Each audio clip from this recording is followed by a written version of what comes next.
smart, so watch for these remnants. Level 18 also, of course, was hit in that last fight. So his damage is going to be a lot higher versus that Naga Siren too.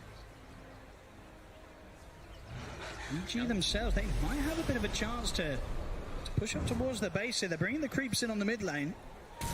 Dire's top tower is under attack. Good sort of vision here towards the move that K1's making a little bit towards the mid. Looks like they'll still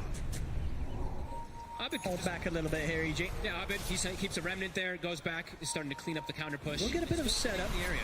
onto Arteezy, who'll be thrown into the air by Whisper. Arteezy popping the rage, he's going to try and get on top of K1. Look at the illusions now, turns now over towards Chris. The rage finishing, Arteezy's got to be careful, gets caught by the spurt. We'll be able to force him back to safety, infest him to fly, he's fine for now. He's gone, Arteezy trying to go for round 2, but as soon as he comes out the infest, they catch him with the opening stun. Will manage to get the BKB off, and with that BKB duration, stays on top of Stinger. Arteezy now godlike, he's ready for more, turns towards Kajira, rage at the ready, so after the BKB comes to an end, Arteezy can continue to push on. In fact, no, he's going to opt to use the rest of the rage to TP out. If he gets bashed, I don't even think K1 actually got the hit on him there, but that was close. They actually got the stun there. Gojira, the two-man stun, it catches the Lifestealer and the Beastmaster in the back, so kind of splits the fight up. EG do get pushed away. I mean, yeah, Arteezy making the correct call at the last moment to get out. Yeah, that was realized that the fight was not going quite as good as maybe EG felt they could get it going. Okay. Choosing the right moment to bail out. But now, 3 heroes dead on EG. And we do see that Arteezy actually has gone for, I believe it was the Basher, yeah, but he's going to go for the Abyssal to stick on target instead. See if they can hold back K1 here. It's onto the barracks. His BKB's cooldown, so Arteezy does have to be a bit careful how he uses his rage. Absolutely, we're seeing the rage alone, not enough for Arteezy to rely on in the midst of a team fight. So many chain stuns that can come out from Gojira as well as the Lesh. Yeah, we see this one again. I think the stun is going to come in a few seconds right around this moment when Arteezy backs up. It's tough to stick on the Naga Siren, you know, even though they do get this connection of chains, he is still very tanky, and they have to be very careful with these supports. You know, if they get caught at all from a Lash, at all from a Naga Siren, they're just dead. And yeah, here it is, the stun from Gojira. Boom! Catches the 2, catches the Beast, and K1's able to focus fire. Absolutely, any sort of stun that allows K1 and the illusions to close in on a hero. They're not going to stand much of a chance against this massive Naga Siren here. 28,000 net worth. K1 just continuing to grow at an incredible rate. Has yet to die this game. Rosh in about a minute. Also having an arcane rune inside of Chris Luck's bottle. Getting more stacks, continuously level 20 on the Lesh. 20 on the Ember. We still keep killing this Axe, of course, from Whisper. Stun does connect. Starting to burn away some mana. I mean, mana is pretty important on Arteezy. That is. Rage and BKB. That's like, true. Halberd, Rage, BKB. Like, he actually has to be very careful how he uses these. Now he has Infest, so he has 240 mana. Gonna get the jump on Chris in the mid. The rest of Beast Coast to try to make an aggressive move onto the fly, but Chris was left behind. And EG, they move immediately to punish that. Great Infest blink play there from Nightfall and Arteezy. So they can get around the mid now. Ooh. Might be able to get Gojira too. But K1 is around, and the mana's gone on Arbet. K1 turns, has the root, has the bash as well, holding him in position. As he steps across, there's no saving Arbet. I mean, his diffusals, it's really being a problem for the BKBs, right? They keep getting burnt and they can't pop their BKBs because of it. And you see as well, Chris committed with the buyback. So he really wants to just join the push. They know, or maybe go for the road. That looks to be indeed what they're going to do. It's an ag in there, too. And they don't have, of course, control of the outpost either, EG, in their own jungle, so they can't really go for some sort of buyback play on Arbet either. They're just going to have to let this go here to Beast Coast. And, I mean, is this one where you give it to the Naga Siren? Probably, right? Because he can just net the Lifestealer through those I think certainly so. We'll see if they see anything higher up the list than that. Oh, Chris takes it. Okay. I mean, the Nihilism also like, could protect the Lesh, so we'll see. He takes everything. Oh, my. Okay. Takes the cheese and the angels. I mean, he did buy back, you know. He wanted to make sure he got his money's worth. That is quite fair. Definitely could see the argument, though, for the axe on the Naga Siren for that. You know, that, of course, it's snare through the spell immunity, but... K1 also about to finish up a Bloodthorn. I mean, he's hitting critical mass soon. Maybe that's also why he's probably like, I'm going to buy an Aghanim soon, perhaps. That is the thing, right? In terms of these two heroes, who's going to get the money quicker for their own axe? It's going to be the Naga Siren if the game continues on for longer. As mid lane, K1. All 3 lanes are getting sieged. What do you do if you're EG? You've got to do something. Nightfall, he's looking for a raw target, turns towards Chris. Lotus is up. Has to be careful as he holds back on it for now. Arteezy's in with the bashes. They're bringing Chris down pretty quickly. That'll be him down the ones. Arbeid jumps in. He's going to be caught out by the spike characters, but the sector just does get yelled into the air. Arteezy is focusing down the Naga Siren. K1's going to get fucked. The Siren's never get the top. He's got the BKB up. Able to charge him with a rounded takedown. K1. He's ready for more. Looks like towards Kajir inside the base. Arteezy, he'll die. Chris just trying to get in the disco party. Brody just destroying the ball. Holy crap. And Chris just killed them all. And there's no buyback on Arteezy. He's a hell of a lot short on the gold here. 1,500 gold. He does not have here to get back in on the action. EG, Is it done? they're going to try and hold with the three of them. And indeed, Chris is ready to chase him back up towards the fountain. Runs down Nightfall, and he's not done yet. He's full HP, and he's got plenty of mana to play with. The buyback comes out from Arbeid. As EG, they scramble back towards the fountain. They've got to try and hold and keep their cool here for 50 seconds now without Arteezy. They're gonna get megaed. And there's still the cheese as well on Chris. Oh my god, dude, the damage that he did. They focus fired K1, but they ignored the Lesh for a bit. Look at this 12,800 damage. This is at least going to be the mega creeps here. Can they really slow down Beast Coast for this 30 seconds? I don't know if they can. I don't know if they can. 30 seconds seems like a big window. This Edict is about to come back up. It's got the 25 talent too. The first tier 4 falls. The second shortly to come. It's going. The H is exposed. As Beast Coast, they're looking to close it up. EG, they'll go for one final attempt at holding back Beast Coast, but they're just focusing the ancient. EG, there's nothing to be done. GG is called. Beast Coast will be moving on. And this is the end of the road for Evil Geniuses this year. Oh my, South America has taken out EG. Back-to-back series 2-0. Oh my god. Beast Coast, the team that got EG into TI, now they've taken it away. I mean, they've got to be feeling fantastic. From the first game, they're complete dominance from start to finish, and then the second one, a bit of a different approach, more sort of just focusing on K1 becoming this incredible beast that couldn't be dealt with. He was just at the top of the farm and far ahead for the entire game. It just got too much at the end of the game. Now, EG able to pull together pretty much the better defense that we've seen out of both of these series, but it just still was not good enough. Yeah. Once again today, the South American teams coming out on top. Beast Coast, this is a team on LAN. It's so hard to prepare for them because they just hit another level when they get out there in front of the crowd. They power up off each other. They play out for each other so well. You can see, as soon as the Naga Siren has a little trouble, Chris comes in and just slams things. I mean, wow. That was an unbelievable series. 22-20. This one a lot closer than the last game, but still, Beast Coast. Wow. Yeah, it was across the board. Every single player there from Beast Coast just falling perfectly in sync with one another, and then just right up until that last point, knowing when to just really just put the foot on the pedal and push it to the max, right? It was Chris just running into the base, running down the mall. A point where Arteezy doesn't have the buyback gold. It's just over from that moment. They couldn't kill the Lesh. They couldn't kill the Naga Siren. It was too much for Evil Geniuses today as Beast Coast knocked them out of the competition. Beast Coast, they'll be the ones to get to continue their lower bracket run here at the International. Thank you very much, OD Pixel and Fogged. Yes, Beast Coast just dominating. Another 2-0 here at the International. We've seen so many 2-0s. I'm really hoping we do get a better free go all the way. But unfortunately, Evil Geniuses, that's the last North American team, I believe. It's only, is it only Snaking that is left from America? It's something along those lines. Yes, they still have only The Snaking. weight of America on Snaking. Well, he can lift a lot. He's a buff boy. He is buff. South America. America, yes. Let's go, Focus there. baby. And we're still alive and strong. I mean, obviously sad for EG, but Beast Coast played hype as per usual. And I didn't think this would be a good Naga game, but he made it work so well. Like when they hit that heart timing, especially. Yeah, I think the main thing from Beast Coast is they, under the pressure of EG early on, Arbeid with his Ember, crit on the Marauders, really making these early plays.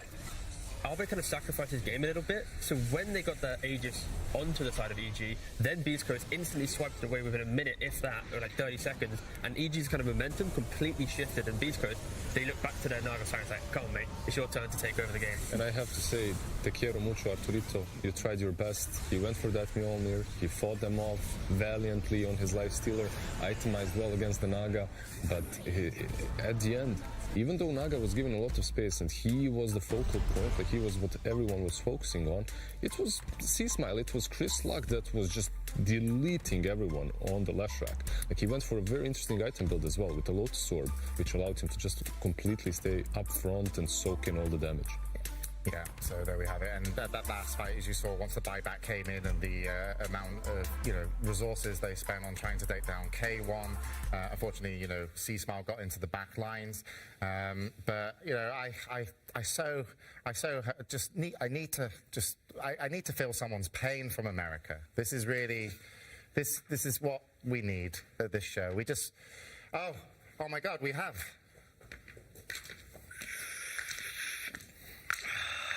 Well, no. That's it for the North America region. We brought 5 teams here, and they're all gone. It's the Americas, though, right? We're a joint hemisphere, right? They totally like you. They love us. Yeah. You love Thunder. You're in the same region, actually. We're the same region. We come from the same places. North America. North America. South America. SANA. United. Am I getting Get in on some of this. Get in on some of this. British, but yeah, South America's out. Colonization all the way. James, can I interest you in some? Thank you, sir. Go, buddy. Oh, no, wait, here. It tastes like desperation. Oh, no. I mean, That's the wrong one. I take only the top grade stuff, and oh man, and we got Zelda. You've got snaking. No, we No, don't. you got snaking. We got snaking. Blitz. We got Blitz. American coach. There you go. American coach. Yeah. Yes, there we go. Owie, Canadian. I'll take it. Got him. I'll take it. Oh, America, let's go. Not out yet. God bless America. Help is on his way. Yeah, it's good. Yeah, I already we just had to told you. support him emotionally there. Like, we're not even American. We're British. We're all British here. Very good friends. Wait, what? Okay. Yep. We're all British. We're all Brits here. This is the British panel. Yes, I'm. To talk about Beast Coast a little bit more. So they're going to be moving on into the lower bracket, just playing amazing. Is it, have you seen them kind of improve a little bit? Like, because this is their second game now in the lower bracket. Yeah. Their first match wasn't, it was Hokori, that's still a good win. But here they seem to take it even up another level. They are improved because they are more comfortable. You can tell that they're in their element of their playstyle and how they like to be. Like groups, there was just that they were lacking cohesion, right? They had a clash of ideas, they weren't on the same page, and now it really feels like they know exactly what they want to do with each other. And they said themselves, like, they're a different team from the DPC. Like, against Hokori, neither of those teams knew what form they were going up against. They are good now. Yeah, Right, well, hopefully we get to hear how good, because I'm sure they're on a high, and we're going to go over to Casey for an interview with Beast Coast. We have quite the group to interview today. First of all, we have Ava, who's going to help us with the translation, C-Smile/Chris Luck, and then Valky, who is newly bald. I don't even know where to start, so I'll start with Felicidades. Congratulations. This has been quite the brotherhood between these two teams. I think it kind of encompasses what Dota is all about. You guys have helped each other over the last couple of years through getting to TI and in TI, and it all came to this. Talk about what that means to you to be able to play so well against a team that dominated group stage. Había hermandad entre ambos equipos, ¿no? Durante los últimos pasados años habéis ayudado un poquito, tanto llegar al TI, ¿no? En el pasado, este año en las ciudades ustedes. ¿Cómo se siente llegar a este momento y jugar tan bien contra un equipo que ha dominado la fase de grupos? En realidad nos sentíamos confiados porque sabíamos que podíamos ganarle y que más que todo conocemos a los jugadores y varias veces hemos jugado contra ellos, entonces creo que estábamos relativamente confiados sobre la victoria que íbamos a tener. We felt pretty confident. Honestly, we knew them. We played against them a couple of times, and we were pretty confident about the victory we're about to take. And I would like to talk to you, sir. Hola, Valky. Okay. ¿Cómo se dice shave head en español? Shaved head, pelado. Pelado. ¿Por qué Matu? ¿Por qué te has pelado, amigo? ¿Quieres ¿Por qué? explicarlo? La cábala contra G, pues. ¿Qué? La cábala contra G. La cámara. Ya, tenía que regresarlo, pues. He says because Arteezy shaved, so it was necessary. You have to beat the curse. So Arteezy shaved his head to counter, and then you tried to counter his counter. Yeah. So what's next? How do you top this? ¿Qué haces Moving más? forward for the next. ¿Cómo superas esto la siguiente partida? Voy a pelar a alguien del equipo. He's gonna shave someone else. He's gonna shave him though. Oh no!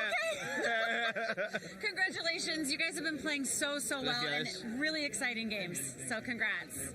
Oh, thank you. Muchas gracias. We'll send it back to you guys. Thank you very much, Casey. Yes, it worked. They countered it out. Let's hope though, that the South American teams and coaches don't send a whole squad for Brazilians. But if they need to, I'm all right with that. It's for a TI win, mate. It's for TI.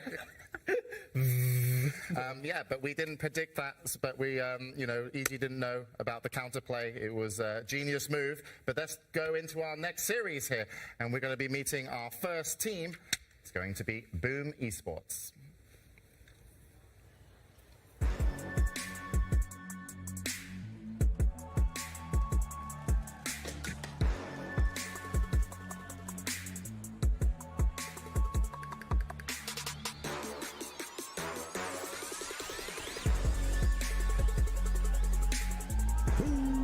Esports. Jackie, Yopaj, FBZ, Tims, and Scheme. I want to say Stem. Thank you for Let's go. I know, I'm on it now. Next team up against them is going to be PSG LGD.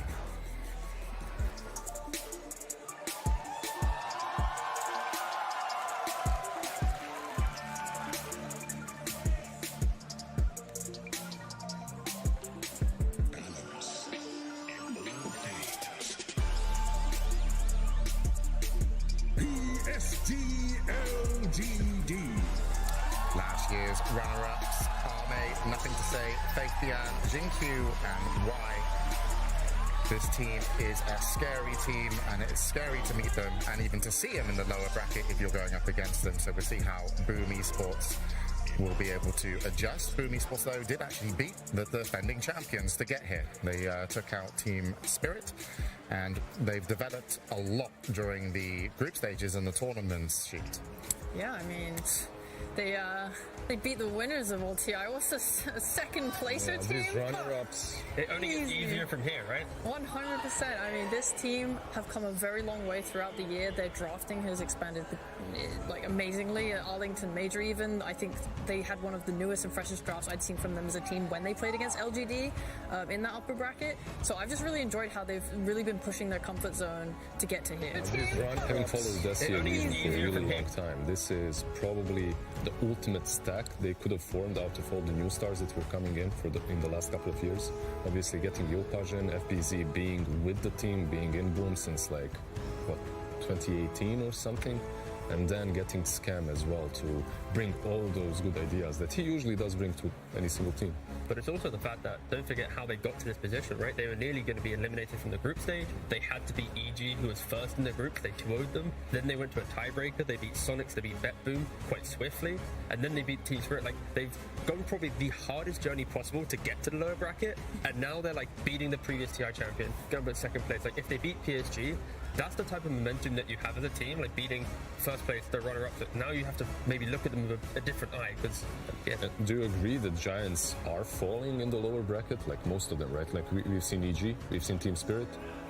I'm sure a lot of the teams watching these games are very happy from the upper bracket, because there's always a chance that you could have met Team Spirit. You could still meet PSG, LGD, and people were, I'm sure, afraid of EG. They run through the group stages. It's like, okay, what's going on? What's this team doing? Yes, SEA today could come out just looking spectacular. Already in the upper bracket, and then the previous match of Beast Coast, SA, and now also SEA as Boom Esports have their chance. So yeah, the Giants seem to be falling. You're right, Lizard. And the Giants did look kind of wounded when it comes to PSG LGD throughout the year. They're an amazing team, but they aren't the team from the last year whatever they pick, like VP back in the day, pick any hero in the game and win a tournament with all heroes drafted, right? PSG LGD isn't necessarily the same. We've seen them falter at the Arlington Major. We've also seen them in the DPC seasons. Like in the DPC seasons, arguably they didn't take it as seriously as other teams, but it's not like they were beating every single match. They struggled. What do you think of PSG LGD here, Sheeps? I am concerned by them. I think they said that they don't know how to win on this patch, because obviously the last time we really saw them properly was at Arlington, and there's been a patch since then, and a lot has changed. And even there, they were kind of forcing weird drafts with their like double Naga pick in grand finals. They've had like a little bit of cracks and stuff, and it must feel bad as well. They said that they're going to try their best, but you're coming into this with Faith Beyond, who intends on retiring. I think Arme also said that he is looking to retire soon and bow out at his peak. So how do you really maintain that strength of mind when you have two players that want to retire? I feel like you need to harness that in a way. It's like, this is the final run. We will eventually kind of go, this can be it. But it is a little bit difficult to say. I think the success that they've found so far in the tournament, it's only been on 2 or 3 heroes opening styles, unlike other teams where they've opened a much more variety. So yeah, a little bit of a weaker PSG this time around. All right, well, it seems like the players are ready to start picking and banning some heroes, so we're going to be going into match 1 here. It's going to be a good one. Boom Esports versus PSG LGD. Game 1. All right, and we get to be a little bit nerdy now as we go into the picks and jazz. I can see she nodding at this. Yes, we are. But just to kind of, before we go too much into the kind of heroes, but in terms of the players, because it does take them a little while to get, a few moments to get started, who are we really focusing on if I'm watching from home from each team? Like, if I'm looking at PSG LGD, I'm looking at Fate Beyond. Like, this man is retiring, but he's not retired yet. He needs to be enabled. Like, you can't give him heroes that are countered by 1 or 2 on the opposite side. Like the Enigma that was drafted for him in recent games, right? Like versus Secret, he's countered by the Global plus another laner. If you enable Fate Beyond, like he was enabled in the DP game, he can be that third carry. Yeah, and on the flip side for Boom, I think FBZ, we don't really mention him too many times, but in that previous series... It's offlaners again. This is the... Coincidentally, but it's just the fact that in that series, he was a Beastmaster, he had the lowest net worth out of anyone, but he found ways to play his hero without dying. He ended the game 2-1-13. He was instrumental in punishing Team Spirit's lifestealer when he overextended Brawl into death. So I think FBZ is kind of like an unsung hero, at least for the broadcast that I've seen, where he consistently just finds his way to enter the game as the offlaner. What do you think, who enables the offlaners better, ZinQ or Tims? Or are they kind of similar? I am a huge Tims fan. I think it's hard for me to say, because I'll be real, I don't particularly look at the pulse wars of these teams too much. Like, for Boom, I just want to add on to what T said. Yeah, you can look at FBZ, but like, this team is evolving. It used to be that everyone would just pile everything onto Yopaj to give them the best game, and that's what I said the last time we paneled for Boom. But then you watch how they played against Spirit, and actually they completely turned their playstyle around to be very Jackie focused. Yopaj was playing that utility Mars from mid, buying Refresher and trusting his carry to win the game for them. So I like that they are now a much more versatile team in the strats that they can bring out. All right, and I'm still noticing this trend of offlane. You go FBZ, you hyped up Whisper. What do you play? I play... Could it maybe be? Well, if you look at my Dota buff, it's pulse 5. But if you look at the extensive history of my Dota buff, it's offlane, baby! And when you look at the teams as well, they are focusing the offlaners early on, right? You see the Enigmas being banned out, Primal Beast a little bit more versatile, but he gets booted most of the time as well. We'll see if Clock, perhaps Silencer will get out. Perhaps Silencer not, as Enigma is already banned, right? Yeah, I remember a time where C teams against Boom and DPC were just banning FBZ, Mars, and Pango, first 2 bans, because he was just so obscenely good at these heroes, and he would just use everything. Like, he would push the heroes to the absolute limit of what they could do. Like his Pango, he would play to the last sliver of health, just to try and get that extra shield crash or swashbuckle, or just that extra little kill off. 10 seconds remaining. Is it pretty predictable bans here? I can see you with all you're cheating. You get paid to be here, T-Governor. Why have you got all the answers in front of you? Because the answers are cool. if I got them, you want to see them too? No, you're cheating. I wouldn't be able to understand. But is it a pretty standard opener for both these teams? Yeah, I was just quickly double checking what Boom's openings have been, and it's Tiny, Marcy, Enigma, and then like the Marshall, if in there, kind of like the 4 or 5 or 6 heroes, sorry, that are kind of floating around in the first phase. But the heroes that are banned against them usually are Undying and Enigma. Yeah. So it's kind of well prepared by PSG LGD, obviously, as expected. But Chen in the first phase instantly picked by PSG LGD. Are they bringing in the tempo? Something they liked from the last game, perhaps, as well? They've only first picked Chen once so far in TI. They have picked it before a couple of other times, but the first time they picked it, it was against Sonics, which they actually lost. But very much was a in-your-face style of draft. It was Chen, Leshrac, Mars, TA, the quick Roshan with the TA, the aggression, the heal of the Chen. Ooh, Tusk is fun because that can go mid. We've seen 9 playing it. I think Yopaj has played it in the past as well. It's a hero that initially was really cool to see come out because people weren't familiar with the mid matchups. So we saw like Puck versus Tusk in Arlington, and the Tusk would win the lane because they just didn't know. Yeah, and you don't go this tag team. You can go the other two nukes. So you're able to farm and do loads of damage at the same time. So Tusk, very fun hero to come out in the early phase because of that flex. Especially because Tusk enables the 5 positions to, once they win lane, to rotate and yeah, perfect hit. They pick the Crystal Maiden. It's like against Chen. This will lock down one lane, but you don't really rotate as quickly as a double support duo potentially. So now CM Tusk, if they win their side lane, and now they're running onto mid, Chen sure, if you bring the correct creeps, might be able to help out, but the pace that Boom support duo can bring is already going to be a little bit quicker than what a Chen +1 can provide. And the Crystal Maiden is still decent against the Chen. If not on her own, then she provides the mana to everyone else on the team to actually spam out all the nasty creeps that he brings to the table. It feels so weird. Of course, Boom are second pick, so they will get to react later down the line, but seeing a second pick where they just pick 2 supports, sure, there's a little bit of flexibility with Tusk, but not often do you just see, here's my 2 supports, let's now play some Dota. It does open you up for... it's a little bit harder later on in the game to counter certain cores, right? Like if you don't have that... Yopaj is my idol. I'm with you, bro! Is he everyone's idol since the Singapore Major, right? Yes. Like that one Windrunner game literally turned everyone into his fan. We're all a big fan of Yopaj. He is so humble, so talented. And we're all Xnola as well. Yeah. But don't forget that this is a CTI and this is the final full C team left, right? Like if they get eliminated, then now you're picking for individual players on teams, so very much is a... We might hear some bias in the crowd for this Boom team at least. Yeah, I'm gonna need to take my bias out the panel because I'm going. Yeah, please. There you go.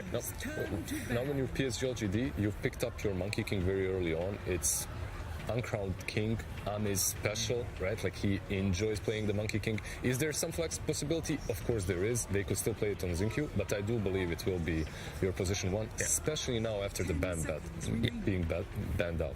I think it's a very good carry to pick on 8 here, just because when you see CM Tusk, like the Tusk specifically in lane, you want to get close, you're going to give Monkey King those Jingu opportunities to build up, and also in the later portions of the game, as soon as you throw down that Wukongs, the CM can't stand still and probably going to die. The Tusk can't snowball in and be aggressive, you're going to be out of position. It allows just PSG to play around something in an area now. And that's probably one small problem, right, Sheep? When you open up with 2 supports, now you have to think about how do you counter the Monkey, what do you pick against him on the core positions, which puts you in an awkward position. I guess also, unfortunately though, Tusk buys Ags, you just blink in, kick Monkey out of his Wukongs, that entire construct now gets broken down, but... Yeah, but how many times do you see that, right? Like I mean, we'd see it in this game, maybe. Yeah, we might, especially if it goes mid and gets farmed. Yeah, not a lot though, not a lot. No.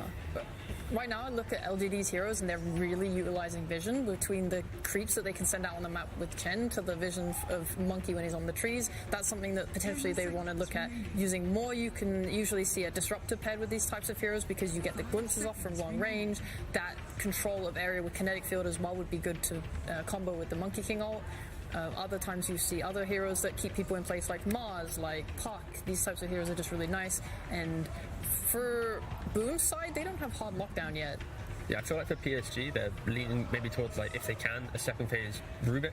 Just casually stealing any Tusk CM spell will feel really good. The Chen Rubik is a TI combo that goes back so many years, and then it just makes sure every single TI. Every TI, you see it at least once or 100 times. And then your offlaner now just needs to be that tankier initiator to enable it. But yeah, Boom are the ones that need to try and evade playing into the overly tanky heroes right now.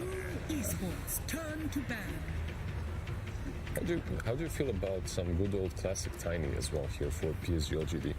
You're still left in the pool, can be rotated between mid and the position 4 with the Chen. It's an option for them, right? For sure. They have drafted it before as well, obviously, as every single team has. TI 10, 11. They'll get to see one more hero before they pick, so I guess that will be the indicator, right? Because with a CM Tusk, they'll maybe see an off-lane pairing. That off-lane, if it's a ranged hero, will indicate Tusk being the 4 potentially, which will give more leverage for PSG. Do we all agree that perhaps we're leaning slightly towards PSG LGD when it comes to strength and the flex opening from them, or do you just like the two supports? I proper like seeing CM Tusk. Like, it's a more. So Boom's now trying to keep it a bit more. Yeah. They're still super flexible because whilst this Tusk could also go mid or forward, this Mars similarly, we literally watched Yopaj play this against Spirit. FBZ is the god of Mars. Like every single game he would play this hero during DPC. He is so good at it. Could you not, like, if you're PSG here, this could be like a Kunkka Rubik situation. Now, your Kunkka, it's like damage mitigation against the aggression. CM Tusk can't really gank this hero that effectively, especially when Kunkka gets bow. The Rubik, like we mentioned before, it is a banging Rubik game. Any hero that he looks at, you steal a spell, you're going to just be better than them. Not so good versus Mars because you can toggle the Bulwark, which Rubik then steals, so you just have to be. But it does add that little bit of stress, like I have to remember to do this. Yeah. But for Mars veterans, should be not. You've been asking for Kunkka a couple of times today. I think right now with the skirmishing meta that we have, having a solid mid lane that you don't need to always help out that much, and it kind of gives you some comfort throughout the mid game, it just feels really good. Especially like they get looking at Oh my god! Oh, they go Sapphire though. Still good. One out of 2. Close. It's good enough, good enough. Don't worry, they'll get the true sight when PSG win TI, and then you could be like, I want Rubik and Xiao. It's like, no, you didn't wash your face, you're playing Snapfire. It's like, okay, I'm sorry. But yeah, that's cool. This is nice. I like PSG's second phase picks. Do you like the snap in a way that now you get some damage mitigation from the Kunkka, plus you get a lot of damage by snap, right? Like Mortimer's Kisses. Snap's nice. Snap just, like, she provides not only magic damage, but armor reduction, so this monkey's going to be dealing a lot more damage too. I'm a fan of it, and it makes the offlane stronger as well. Yeah. Boom, they're a very decent response to the Kunkka, of course. The Kunkka doesn't do anything to Lifestealer now, so PSG, their final pick in the draft is going to need to cover the Lifestealer a little bit. They don't really have BKB piercing stuns, they have no way to prevent this Lifestealer just freely clicking. It's more about, if PSG wants to fight this, they stand still and hug each other. That's their fight. So what bans are we looking at here? Is it like Beastmaster Slardar, something like that? These BKB piercing heroes that are really good versus Lifestealer? Yeah, potentially. Razor in the pool, potentially. Razor as well, yeah. They would lack some control. Like if they went for Razor, I would feel like they're in the same position in which Collapse was yesterday with DOD when it comes to overall draft and how it makes sense. And Boom Esports, ended up beating Spirit to be here, so they, maybe don't want to be the champion.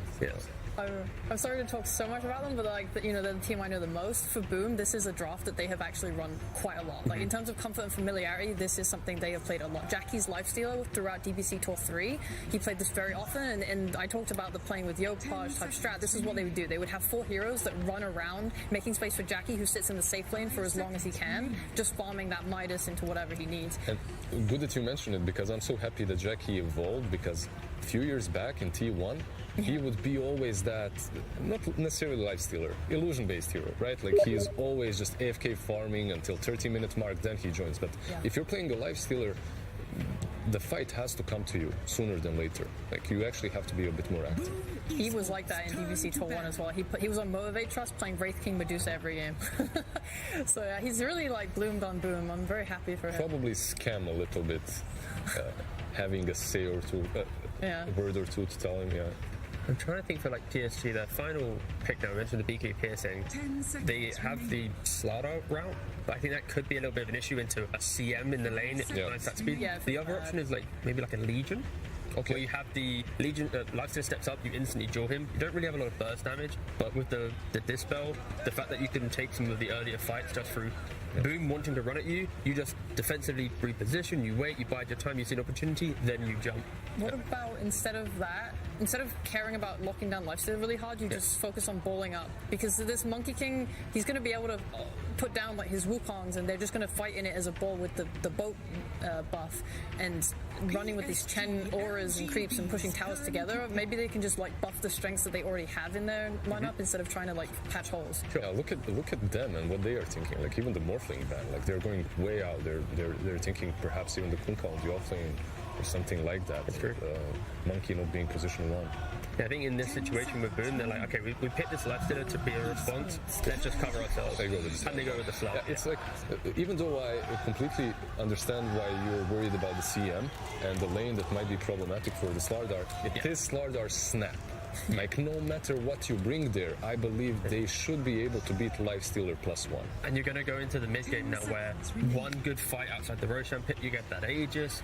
Boom Esports, their entire lineup, it feels like if we don't get the kill with that big spear, that big initiation, sure they can take cheaper fights, but that's where Boom's final pick needs to be able to take prolonged fights, multiple fights. If he's a big cooldown hero, then...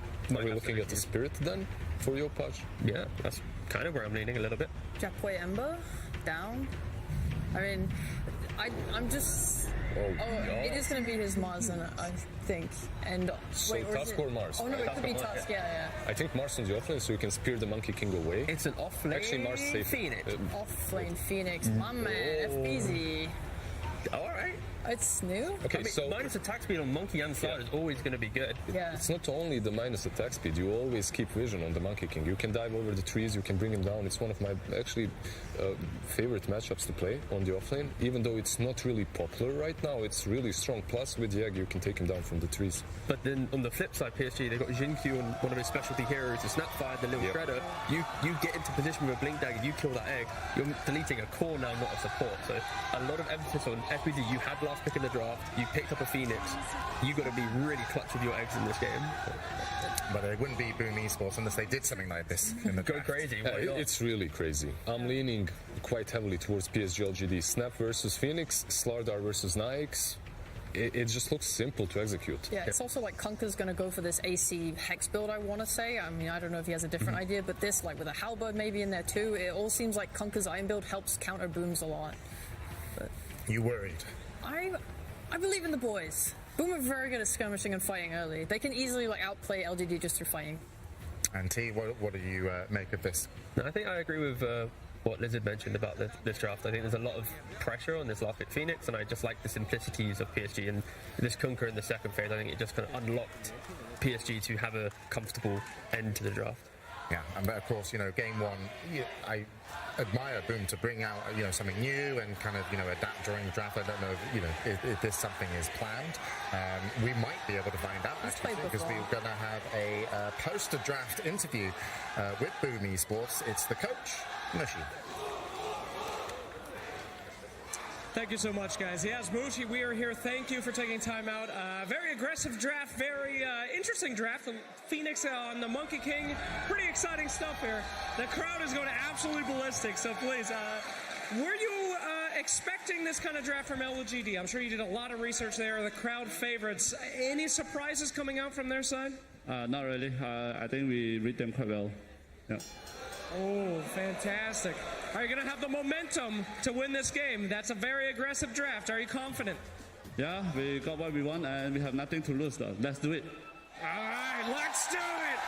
Fantastic. That's what you like to hear. Well, we'll go ahead and throw it over to our wonderful casters.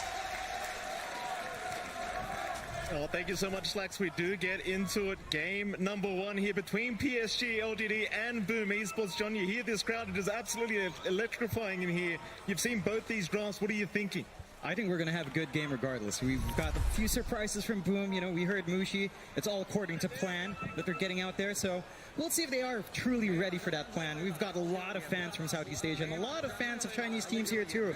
So the crowd is going to be loud throughout the entire game, and I'm looking forward to see some of that Southeast Asian and Asian spirit overall. Absolutely, that's what we love to see. We do get into it, though. Game one, Jonathan, one of these teams has to leave today. It's not a best of one this time around. We've got a best of 3 series, but so much on the line, and it feels like this is a series that just shouldn't be happening. We're in round 2 of the lower bracket. Oh yeah. Boom Esports had 1.4% chance of making it through the playoffs from the group stage, and PSG LGD, I mean, you would have just thought they were in the grand finals through the upper bracket. Yeah, they've had such a smooth run throughout the year. Maybe the performances were a little bit more up and down, you know, not really managing to get those big wins they'd want. But a lot of people had high hopes for them. Same thing with Boom, though. Like, every single time we've seen Boom go into an international tournament, it's always kind of fallen flat, but this is this could be their opportunity to prove everyone wrong as well.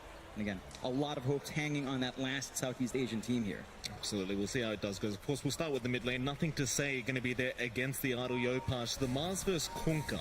What are you thinking about this one? Who has the advantage? Who should win out this lane? I mean, it feels a lot easier for the Kunkka, right? You've always got Tidebringer coming out. The Mars has some play, though. By level 2, level 3, you can threaten, you can get some good spear backs, but it's just a lot more consistent for the Kunkka to kind of work that lane, as long as he kind of dodges out from Yopaj's aggression when he does get in. What about that bottom lane, John? I mean, you've got Jackie and Skem, of course, against Faith Beyond there on that slide. I mean, it seems like a bit of a tough lane for Jackie as it does go on, right? When you get the levels up on Faith Beyond it, with that added bash, it's always hard for the lifestealer. Do you think maybe the Crystal Maiden can kind of relieve that pressure as the game goes on? And somewhat, it's a really aggressive lane. We heard what the panel was saying about that bot lane. It's just Slaughter plus Snapfire, all the stuns in the world. You can just easily eat through the lifestealer if he's not careful, especially in those early levels. Yeah. And it's just chain stun after chain stun. And CM can only do so much in this lane. You do have enough mangoes out from Skem to kind of sustain the harassment, but when it comes to commitment, I don't see LGD really being shoved away just from Skem's presence. Yeah, and you've got that deadly combination as well, right, with the cookie into the crush. It's just so hard to escape, and I'll see how they do try to abuse it. Of course, we did have a look at that top lane as well as Yopaj. He does end up missing that speed, but top lane, FBZ and Tim's going to be against Arme, and of course, why? Seems like a bit of another rough lane for both sides here, at least for Boom Esports. The Phoenix off lane coming out as well against the Snapfire kind of surprised us, John, but what are you thinking about this top lane? I mean, it makes sense in some ways. You know, attack speed slow onto the Monkey King does make that lane really annoying. At the same time, Ame can just kind of dance around a lot more with his added attack range. Right. So he's not directly in front of creeps. He has some leeway to walk away when he does see the fire spirits coming out. And with Y around, you just take a really annoying creep. You can always trade fairly well up against Tim's. You can't really fully commit for the combinations here on Boom early on with attacking, as we do see the shards coming out from Tim's here as well. It does feel like for Boom, this is maybe a level 3, heck, even level 4 or 5, where you can really start to get aggressive. And that might be more than enough room for Ame to just farm up and get what you can. Yeah, I mean, you saw why. He went for that early divine favor. I was about to say divine rapier. John's still thinking about yesterday's game, but, you know, just wanting to play a passive lane, I think, here for Ame is, of course, why. He's going to do his best to make sure he does remain alive. You do see the headdress as well, of course. Plenty of regen available there, and why. Just making sure his Monkey King can stay there forever. We'll see what Tim's NFBZ can try to do about it. Back into the mid lane, nothing to say. Like you mentioned, John, should have a very good time and is having a very good time. 17-3 on the Kunkka. But we've seen this man play the Kunkka many, many times. He's an expert at this hero, and obviously showing us a bit of a masterclass here against Yopaj. Yeah, the same goes for Yopaj, though. He plays a lot of Kunkka, so he should understand the ins and outs of almost every matchup. It is just tougher. Again, Kunkka's just much more consistent with the harassment there. We have a fight up at top lane, just trying to make sure these pulls don't get away. Bot lane, been a bit of activity. Faith Beyond and Xingqiu have been getting rather low on the Snapfire and the Slaughter, but they will regen up with that Salve available on Faith Beyond. Though a nice cancel there from Skem. It's against that Crystal Maiden, as long as you've got the regen. FBZ top lane, he got rather close to dying, but he's going to be just fine. Question is, does he have the regen to remain in the lane now? He's going to need a little bit more to fly out. Does have the courier coming in with at least the tangos. and the Ring of Regen, so a little bit more to play with. That's just a lot of space coming out from Ami. He's had a little bit of a slower lane, not too far behind from anyone else, but it's not like a free lane so far. I mean, the big difference is really just nothing to Say's lane. A lot is coming out from this Kunkka. A faster level 6 lines up with so much aggression that you can get out with these early timings that a lot of your heroes do have. Like, heck, even a good Chen rotation at some point towards mid might throw in that tempo for Yopaj, which he really wants in this lineup. It feels like the Mars is going to be setting it for Boom. Very close in the boundless strike there for Ame, just barely off and connecting with FBZ. Still bullying out the Phoenix very, very effectively, and FBZ just going to go back to the fountain for a reset. Because going back to the mid lane, you saw Skem and Tim's rotate. They secure both water runes, they secure both bounty runes, so just really enabling Yopaj, not allowing nothing to say that the kind of bottle refill he may be looking for, or just the region in general. Just no runes available whatsoever for PSG LGD, and I suppose that's one good way of just slowing down the mid lane of LGD, is just take all the runes away. Yeah, it can kind of cause nothing to say to play a bit safer, but he's always got the XTP back for a top-up. He really does feel the pressure, and they're not quite committing on Boom to apply that pressure. Still focusing on the side lanes. You see Tim's here just being chased away by the creep army of Y. He's got the most annoying creeps, Chain Lightning creep and the Purge creep up. So you really can't do much about that if you're the Tusk right now. We're trying on to the task. Oh, great boundless strike out from Ame from a mile away, and Y able to secure first blood here for PSG LGD. That was right on the edge there with Ame. My goodness. And it's just when you have access to that small camp and you get lucky with some of these creeps, it just gets really hard. There's just not much the Tusk can do. And again, Ame's just getting a lot of space out. 23 to 13 in the CS, slightly above Jackie. But the Monkey King can kind of just get active a little bit faster, it does feel like. He's going to have a rotation up towards the north, maybe just scouting out that dire triangle. Of course, power runes are coming up very, very soon. We'll see if Boom want to try and secure both sides as well here. This game actually just going to go for the block on the Ancient, Sin-Q. Well, he not have caught him doing that. I believe he was within the fog at the time. Well, nothing to say mid lane. He's going to get sharded off here. And they are just trying to contest power runes right now, as you will see Y and Sin-Q also join the fray. It's going to be skimmed down to the bot side of the rune that does actually pick up the double damage, so he just gets away with it, just completely denying it off from nothing to say, and just a great way of slowing down the Kunkka, not allowing any rotations. So as I say that, they may just run mid. Arena is down defensively. Can they take him down? It's a lot of damage flying out, and Sin-Q, he'll still land the cookie through the arena. Just on the outer edge, they just hold him down, but now nothing to say. He could be in danger. Tims and Skem getting to work. The double damage, actually doing a hell of a lot of work, but Sin-Q, he shows up again. They find another. Is Tims? Can he run now? Sin-Q really chasing far. Very nice cookie and a triple kill out for Sin-Q. It's that aggression we talked about, having such a great foundation out from such a strong start from Nextay, and with how good your supports are at going towards mid, it's just really easy to bully out. Boom started out with a really good spear opportunity, but not really able to commit with Tim's around. He's under-leveled on the Tusk, still level 2, about to hit 3. There's not much he can really do to help Yopaj find these kills. Absolutely not. It's a very slow start here for Boom, but a great start for PSG LGD. 3k ahead. Ame, I mean, you kind of talked about this already. He's been just free farming this whole time. 7 minutes in, he's not too far in, but you look at the net worth just snowballing out of control already. You could say the same about every core on the side of PSG LGD, all the way at the top of the 3 cores from the dire end of things, and well, you couldn't have asked for a better start. Yeah, it's just perfection. 0-4, 3k lead at 7.5 minutes in. And you're going to hit all your spikes really fast. Level 6 coming out for Faith Beyond, going to make it a lot easier to start finding those kills. Already has the Morbid Mask ready as well. And the timings for Boom, it's so level dependent. You're waiting for the egg to kind of tie in with the arena. You want more levels up on your Tusk for a little bit more damage and a little bit more utility out from the snowball and the shards. And you kind of want Jackie to just farm. They need to kind of get their supports online and really get FBZ online with the Phoenix, because that's their big combo. The arena egg, it's got to come into play at some point. It certainly does, and you're always going to have to be worried about Sin-Q at the end of the day, right, with that little shredder. She hit that level 1 mark of the egg. LGD, they'll slow the game down a little bit. No need to rush this one, though. As I say that, we do have a rotation into the mid lane. Yopaj, a little bit of danger here as Sin-Q once again with a fantastic rotation. Nothing to say, but do they have the damage this time around? Yopaj gonna try to run, but they've got it. The Tidebringer was there, and now the cookie back out from Sin-Q. They won't care for the Tusk kill. No need to overextend for that. They've got the big one already. Yeah, they're just tempoing themselves so well on LGD. They saw that movement down from the sports down bot. They knew they had enough space to go for Yopaj. They scouted out for the Chen creep at bot lane.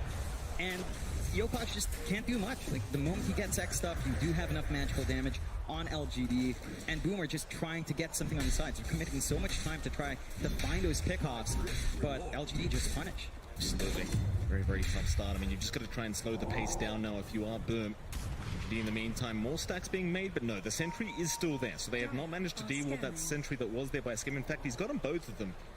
Really trying to slow down the pacing of Nothing to Say. They've done absolutely everything to slow this man down, but he's still top of the net worth board. In fact, he's going to find Jackie on the lifestealer. X is there, but Rage will be there in time to juke out the cookie. Still face beyond. It's going to show out. They do have the X-Pac Jackie. He's in huge trouble, and Xinkyu, he's going to find a fourth kill. This Snapfire, he's just doing too much work.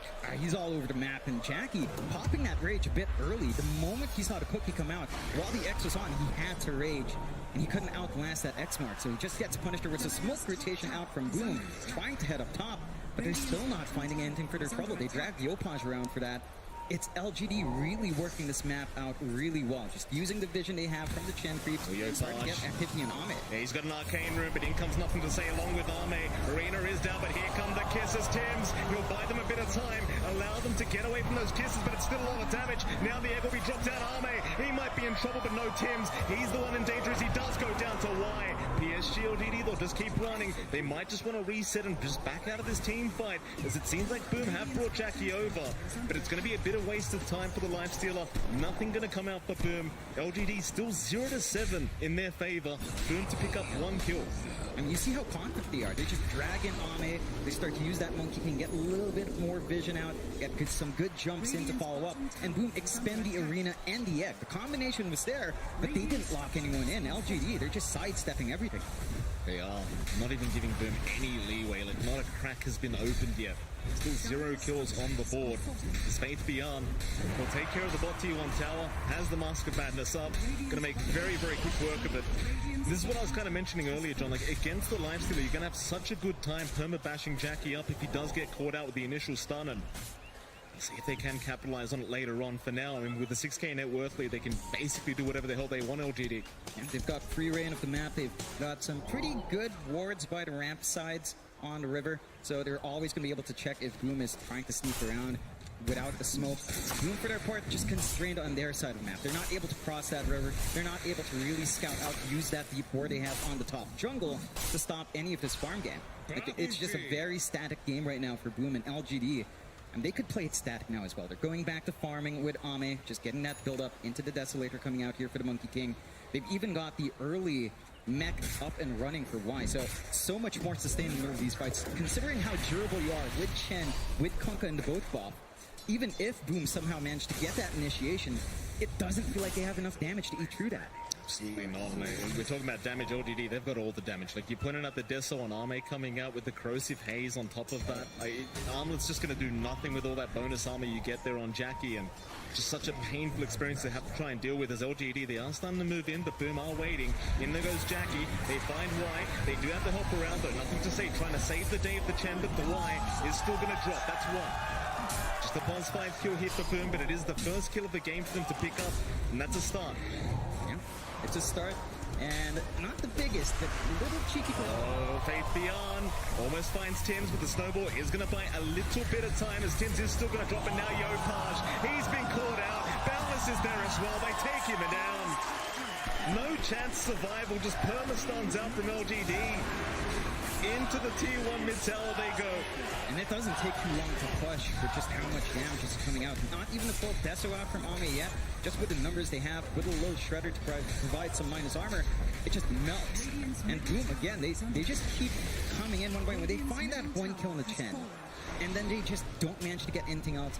They don't manage to play with their combinations, and LGD just recognize that. When they're split up, when the egg's not a threat, they've got a huge open. Here we go. Right. Caught out, but the Cookie is going to be there. Why will be just fine. Snowball, they're going to follow up. They really want something for their trouble. The Hand of God was there. Why? Still running. Tornado away. It's just not going to be enough. They even commit the arena for this. I mean, it's heavy commitment from Boom, but considering the state of the game right now, they need everything they can get. Yeah, I mean, it's just the same kill back to back. It's just not swinging that much net worth. You have to commit so many heroes in. It's a lot of space for LGD. They're just able to go elsewhere, able to get that build up they want on Ame, on Nothing to Say, and on Fate Beyond. And there's just no stopping those cores. Me and Boom are lagging behind by a pretty big margin 14 minutes in, 8k net worth deficit. And the timings for LGD are just ramping up. You know, more damage coming out from Kunkka. BKBs will come out soon. On top of that, Deso timing coming out from Ame. And you have very little to deal with any of that spell immunity here. Yeah, you certainly don't have much. Ame just continuing that farm. Third in net worth right now. Only third to both his two cores on LGD. Nothing to say, still at the top somehow, considering how much they tried to shut the man down, and was Faith Beyond right behind him. Almost has his BKB up now, and that's going to be very problematic. Don't worry about anything here from Boom once you have that up, apart from Jackie, but he's just nowhere near the stage where he's ready to fight. Again, they can just happily slow the game down, understanding their own strategy, their own draft, and just wait till perhaps the mid-game to get going once again. Boom, all they can do, I mean, this is the draft where they want to try and move in and start fighting early on, but they just can't make it happen right now. They've got to sit back and relax. They need to wait for their own BKBs, maybe a blink coming out from Yopaj down the line to kind of help them set up with a better arena, catch some better heroes out, ensure the spear lands on target, and have that follow through from the egg. Because you are playing against a snap. As long as the snap fires outside arena, you're pretty okay in protecting that egg. So your combinations can still kick off. It's just it's a lot harder than what LGD have, and all they need to do is throw out an X, get a blink up on your Slardar down the line, maybe after the BKB, and you just have low commitment initiation. It's not going to cost you much from LGD to just keep that aggression, whereas Boom, they can't risk it. They just have to keep playing the slower game, take what space they can, and LGD are just thriving in that environment. Well, they've got a scan out on Q. Skem, he's really the only one around right now. As PSG LGD, they'll be the ones to move in and try to find the Maiden. It's underneath vision, but does manage to back out of range. Nupaj gonna stick around. Q and Ame, very confident with their own positioning, understanding it's going to be quite hard for Boom to actually pick them off. Instead, Boom will just back their way out, understanding again, they're not ready for a big team fight right now. Not even these smaller pickoffs. Jackie now, double damage is going to be picked up, but he does try to rage away from it. Rather the X, that is. There's nothing to say. Not going to be able to stop him this time. So important for Jackie to just keep that farm going. For now, he'll hang around that Radiant Triangle, just stay within the safety of the Radiant jungle. They don't have the best vision right now from Boom to kind of protect themselves. Only one defensive ward down, Bont, very far away from Jackie. They do go for a smoke play here on Boom's end, though. Might find something juicy, although Y's there to break. Yeah, both supports are around. Good position from Y, but they are going to chase down Q because he's the one with the streak up right now. So Q, he'll get stunned up. Yopaj with a very nice spear. Q really has no way out of this, so they do secure a nice pickup. Tims will be the one to take it. Yeah, that's a much bigger kill than Chen. With that streak coming off, Tim's going to get a nice injection of gold to work towards potentially down the line his blink, which is going to be key to save up. However, LGD, I mean, they're still farming a lot better. You've got the BKB up on Fate Beyond, so the Slardar really has nothing to worry about. They're already making their way into Roshan with that Desolator up and running on Ame. And this is them taking it without the corrosive haze. Once Fate Beyond's there, this is not going to take too long. And again, Boom, they don't have the best wards here to spot that. It's going to be a very, very fast process. Boom, they are making their way over, maybe trying to force a fight as the shards are around. They really don't want to let this one go down, but how do you initiate a team fight here? The Wukong's being committed by Ame. There's just no chance in hell, so LGD, they'll take the first Roshan of the game. Defend that mid-tier 1 tower, and it might be just time to group up and smoke up. They've got all the tools they need here on LGD. Huge spikes out. Again, with that fresh BKB on Fate Beyond, with a fresh BKB on Nothing to Say. And these team fights for Boom, it's not going to feel great. They have nothing to pierce through unless they somehow get a full channel on that egg, but you're not going to be able to protect as much with the arena with the BKBs up. And we are going to have a quick pause. There is a headset issue right now. Of course, we did see FBZ. He's got the Spirit Vessel up now, so they might be able to start moving. Very, very quick pause, in fact. Very unusual, as we are going to get the unpause underway. LGD. Finally one here for their trouble. is under attack. Doesn't seem like it, though. Yopaj is within vision, and Arme is going to try and slow him down. The Mars, how do you get out of this one? Arme, balance, no, it's off the mark. A very nice sidestep from Yopaj, and he's out. Has his own BKB up now as well. Yeah, that would have been massive if they managed to kill him off. He barely had the gold to buy out the recipe. So that would have stalled the BKB just a little bit longer, give them an opportunity for a bigger fight. Scam. He's going to get caught. Nothing to say. Should have no problems taking down the +5 CM and does not. Meanwhile, Jackie, he's a much bigger target, but a nice rage away, avoiding the boundless strike for now as Tims is going to TP out of there with the invest. He's just going to make it. That's a 5-star review right there for Tims. Perfect timing. Oh, yeah. Perfect escape vehicle coming out there right in the nick of time for Jackie to just infest away. They are dodging out from these bigger kills for LGD to find, but you're still not gaining too much ground. You are at least getting that build-up you want onto Jackie here. I mean, he's working onto his own death, so they might run into each other again. They may. Nothing to say. He's a big target, but the spear is not going to land. Nothing to say. Going to try and go onto Jackie with the X-Bat, but it's not going to work out either. Shards won't be on the mark. LGD just trying to control that Radiant jungle for now, at least the triangle. Just such a valuable position for them to be in. Just bully out the side of Boom Esports and don't allow Jackie that safer farm. Right into the top tier 1 tower they go. This will really open up the map now, and this is when LGD starts really choking you out of the map and not allowing you to farm in any safe position. Very strong play here from LGD, and you kind of wonder what Boom does about it. They're just trying to retake control down bot. You do have really good forward vision here from LGD with their observer marks here. They're going to be able to see who's farming in the bot jungle, and they're really still safe. Age is still up for 2 minutes 40. They just melt these objectives with the Chen army and all the minus army they have with a low shredder and the Desolator up and running. It doesn't take long to just wipe this map out from Boom. Yeah, absolutely not. LGD, they'll even find the top tier 2 tower, no problem. Calm play from LGD.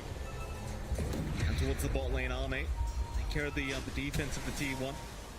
Again, Boom Esports currently just playing the avoiding game, not wanting to deal with LGD whatsoever, as they are still 11k behind. Just gonna stick as a group right now, but the problem is you are still kind of being choked out. You're not getting any farm, and you're letting Arme get all the farm in the world right now. That's going to be a huge problem. It's going to be a massive issue, and one thing that Boom does have to play with now is a fresh blink up on Tim. So they've got some saving plays with the snowball. They can try to be a little bit more aggressive. I think you'd ideally just want Yopaj's blink at this point. Again, have that arena at the ready. Try to get some control out. Try to kill some of these key heroes. LGD just don't provide any openings. They're sticking loosely together in the same side of the map. Again, they've got better control, really good wards to watch that top lane and just control the jungle area. And once they commit to a push, Boom just don't even bother trying to defend, so they might be able to get away with maybe all the tier 2s very soon. It does seem that way. The bottom tier 2 tower just going to go down for absolutely nothing. Boom Esports just no interest in trying to defend. They will let it go down. LGD acting like they might go high ground here. I'm not quite sure about that one, but with the Deso up on Arme, it's still a minute and 15 to go on the Aegis. He might try for this, and he will. It's not going to be a long process. Not with Faith beyond an Arme, just hitting away at that tier 3 tower. FBZ and Tims, they'll hang around the tree line. In goes Tims with the Walrus Punch. Arme, he'll get 4-staffed away and he'll be just fine. They don't want to take the fight anyway. With the Aegis up, they'd rather force LGD back. It's a substantial amount of damage being dealt by LGD. I think Boom will just be satisfied with the fact that their base is still intact for now. That's cost them at least one fortify and a lot of TPs out. Jackie is just hanging around trying to farm top. They will try to smoke off the back of that, though. Might be able to snipe someone out while Nothing to Say did head up top, but LGD, very synchronized retreat coming out. Maybe Boom just not going to be able to really maximize the smoke. They need the kills. They've got to find a pick off somehow. Where do they go? Very hard position for Boom. They've got to try and find a way to get towards that Roshan pit, but it's just not that easy crossing that mid lane. There's nothing to say. He is going to show himself on that Kunkka. He has the X-Pack, so he knows he's safe. No way to lock him down. Esports again, buying their time. Giving more time over to Jackie, who's not too far behind. He's about 2.3k behind Arme right now, but considering the state of the map, it's just so hard to find that farm. It's not the only Arme you have to worry about, because again, Faith Beyond, he's pretty much transitioned to his own style of carry now, going into the Blink Dagger. doesn't really need it, but just with that massive initiation now on the slaughter, it's just, for Jackie, it's just so hard to get away. Yeah, it's an extremely difficult time for him, and you're so armored up now on the Kunkka. Again, with all the saves you also have on LGD, you don't really have the highest burst damage on Boom. Jackie's going to need to twack away at one fella for a very long time, and it just doesn't feel like he'll be able to sustain that. LGD going out for the smoke play now. Aegis is gone, so they don't have the safety of that, but it doesn't feel like they even need it. Certainly does not. Try to be aggressive here. Boom, very patiently waiting the tree line. They seem to have an idea. LGD are looking for a fight. Radiant are scanning. Control the triangle for now, LGD. Scan is there from Boom. Know exactly where LGD are at the moment. Get 14k deficit. They don't want the fight right now, and it does seem like they're going to successfully be able to get away from LGD. Thing is, if you are LGD, you might just set up for the mid-tier 2 tower now. It's the only outer tower left standing. Seems like Y is just going to get started. Is he doing a decent enough job with the support, with the fire spirits, just kind of pushing them back? Because he does see nothing to say. Does not really want to deal with the Kunkka right now. LGD can find a double damage rune now for nothing to say. This could be prime opportunity for them to try and force another fight. Thing is, they've got to find Boom East. Yeah, I don't mind LGD actually just playing this safe. They've got control of the triangle. They've got the superior precision to push into that tier 2, whereas Boom have to play on the low ground on the defense. Doesn't feel great. You've got the blink up on Yopaj. At the least, you've got a way to initiate, but again, it's so difficult to find the right target here to combine with FBZ's egg. They will go for a smoke play, though. Be very awkward timing, though, with that rune available. Boom. They're going to try for this. They've got a bit of vision in that mid lane, but they don't know where LGD are right now. Maybe they've got a brief idea, but the smoke is there. Faith beyond. He's going to have his smoke broken. Yopaj not reacting quick enough to catch him out. So now both teams understand exactly where each other are. Looks like they are going to try and bait them forward, but Boom, they're being very, very careful with their own position. They understand they've kind of missed their opportunity to surprise LGD. They are just going to back their way out once again. You really do need that perfect initiation in this kind of game. And it's just so difficult to find it. Like, you have so many things to worry about. Can you really try to kill off the Kunkka in the first burst salvo? Can you try to take care of the Monkey King? Maybe you have to take care of Fate Beyond, just in case Jackie gets focused on down the line. The threat of the Snapfire is always there for SinQ if he is inside the arena and the Egg's in the right or the same spot as he is. So it's very conditional for Boom. And for LGD, it's just such a clean game. 3-10, 15k lead, 25.5 minutes in. They've choked out Boom to pretty much just stay at the bot jungle area for their own farm in Jackie. He's going to get jumped on here down at bot lane. Does have the rage available, so we'll try to run as now Faith Beyond is going to make his way over, but a nice infest blink away, so they should be just fine though. Faith is still trying. Meanwhile, they have ended up getting Skim out of there as well, so he's fine. So it seems like they are not going to be able to catch up once again. Boom doing a fantastic job of avoiding the side of LGD. LGD just kind of running across the map, trying desperately to find a pickoff, but finding absolutely nothing. It's really turning to a game of hide and seek this game one. Yeah, they're just poking and prodding, waiting for those items up on Boom and LGD. Again, they would want to get some kills. They need a kill to kind of secure the tier 2 here. Boom might get aggressive. Do see the rune though, nothing to say. Ready, but they're still gonna jump in. Walrus Punch is there, Arena down, but the spear was not there in time. The BKB was out, nothing to say. Now gonna turn with the boat with the egg. It's still going. Can it last? It cannot. FBZ is down. Tims will try to TP away and barely makes it out, but they've left Yopaj all by himself, and he is gonna drop. 2 down for the side of Boom, and LGD very comfortably taking that team fight. It didn't seem like they were worried whatsoever. And again, you just see how difficult it is to actually initiate. Tims manages to blink and instantly get the Walrus Punch off, but one small delay with the spear and BKB's turn on, Arena does nothing, and off the back those kills into the Roche once more. LGD go. They've got the security now for a tier 2 into the high ground. You see just the quick BKB up, nothing to say, just unable to get the spear off in time, and that's really just what turns it, right? Like, you get the boat off, you're just so much stronger, and of course FBZ with the egg as well, just a bit out of position, I would argue. Way too far forward, making it way too easy for LGD to just take him out, and now they're onto the tier 3 tower. It's a clinic so far from LGD. The tier 3, not going to last too long with all this minus armor available from Arme. Radiant's middle tower. Confident to stay on the front lines is the Monkey King, as the BKB has been forced out once again. Cookie will not land. They do find a T3 though, an LGD. They might not continue. The BKB's down for Arme. They don't want to risk it. Even with the Aegis up, you may as well wait till the BKB's back up and available and just go high ground again. In the meantime though, we do have a 5-man smoke on. See if Boom can kind of try to find a little bit more. Jump in, Arena is there. They'll find Q on that Snapfire.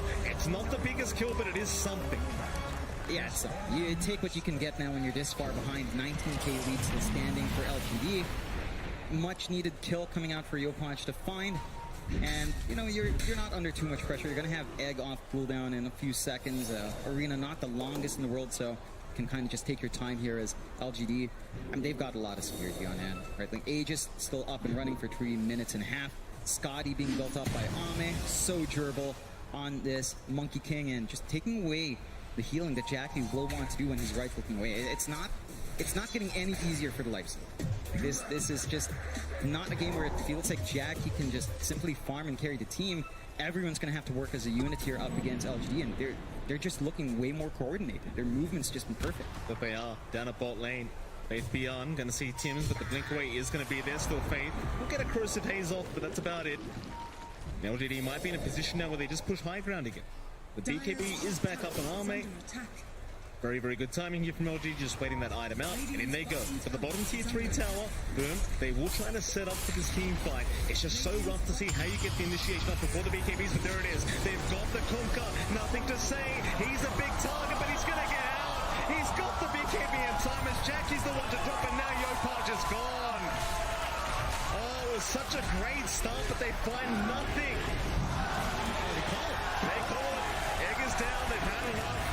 Very rough game one here for Boom, and for LGD, it was just an absolute clinic. Yeah, they just played perfectly. Start to finish, from the laning, all the choices they made. They read the draft pretty well. We certainly this is within expectations. We've drafted to what we know we can handle up against LGD, and LGD shows us their prep work was probably a bit better. Yeah. They just come out from top. We saw that combination at the end, that blink in from Tims, the instant stuns onto one, but you left the Chen alone. The healing was there, and they had a raid pack up and running towards the end. Absolutely. This is more like the LGD we're used to seeing. I think we're going to have to give Boom a call that we're going to need to shave some more heads here, Jonathan, because things are looking rather tough here for game one. We'll see how they change it up for game number 2, though, very, very soon as Boom. I'm sure they'll go for a reset, try to talk about what happened. What do you think actually went wrong here for Boom? Like, was it a drafting issue? I mean, you talked about the coordination already, but was there something else you'd like to see them change up in game 2 to maybe force us to a game 3? Maybe it did go back a little bit to the draft. Like, we didn't see as much activity out from Skem and Tims. That's where it feels like it really fell flat. Like, towards the mid, you saw how much Sin-Q did with Watt. Yeah. Sin-Q was an absolute monster. Look, we are going to head off back to the panel and see what they had to think about this game number 1. my panel are laughing about, I think the Observer got a crimson. Congratulations, baby Scriff, maybe Web has, and I know there's other observers there. Patrick, yes. So yeah, first crimson we've seen, but thank you MLP Dota and John X Fire.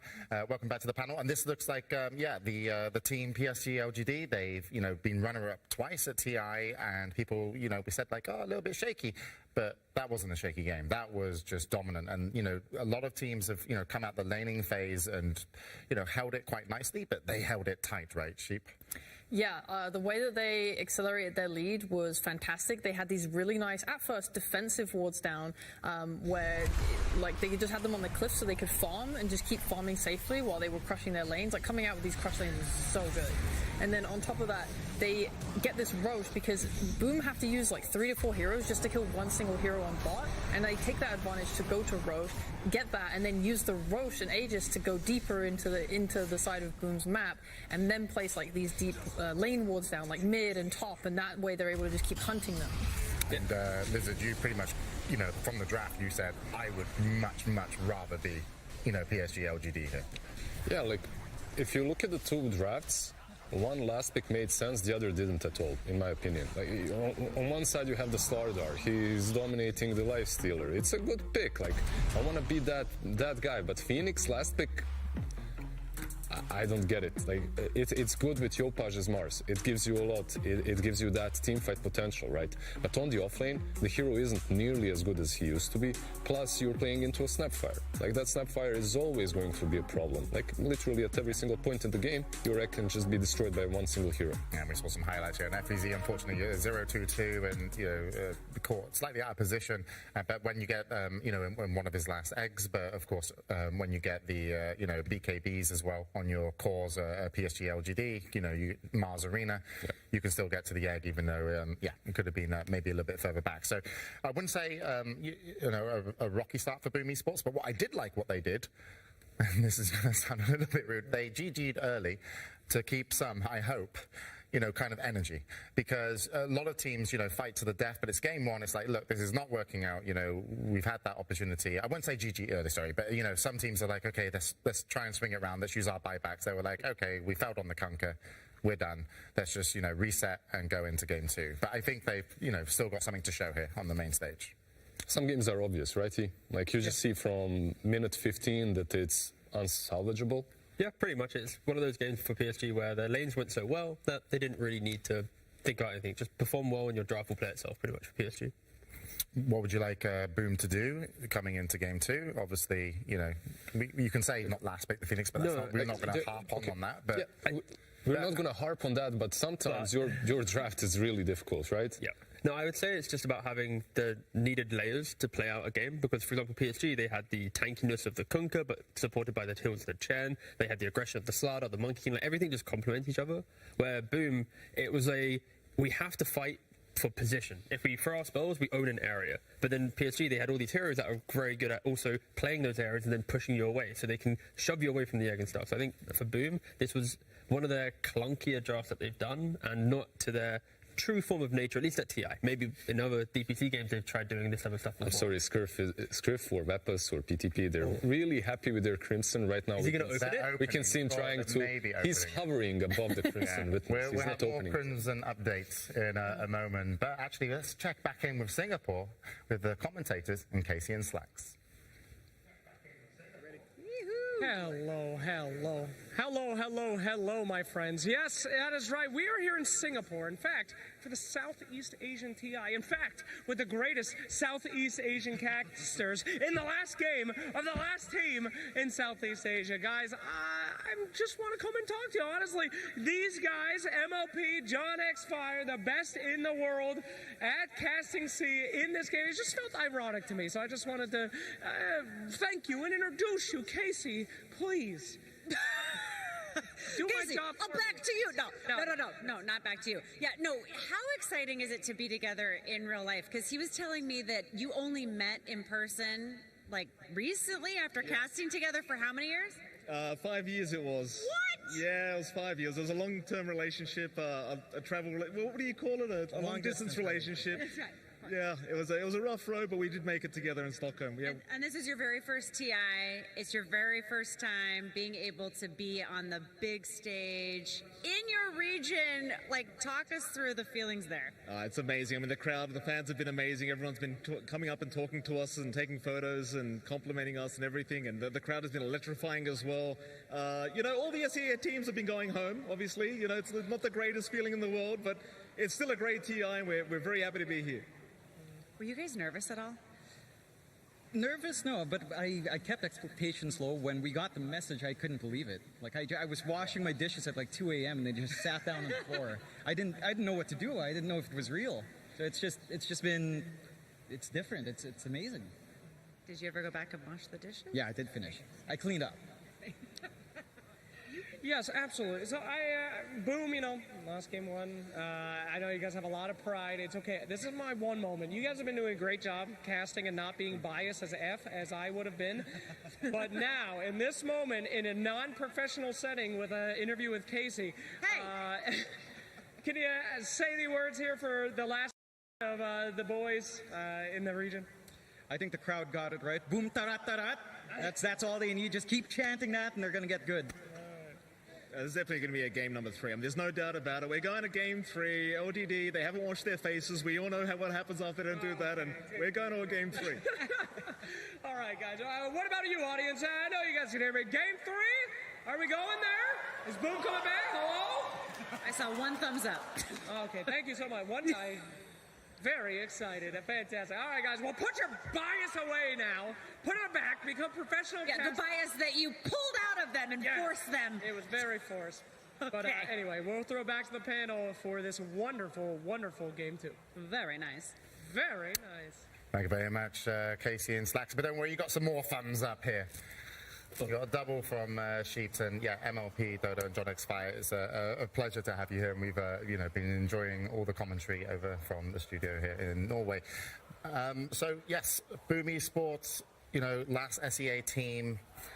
That's not something that we want to drive home, because it's really just about your opponent now. You don't always have to carry the weight of your whole region, but do they have it in them to take on PSG LGD? Because PSG LGD, out of the group stages, 4-4-1, Boom 1-3-5. PSG LGD lost a secret to be here.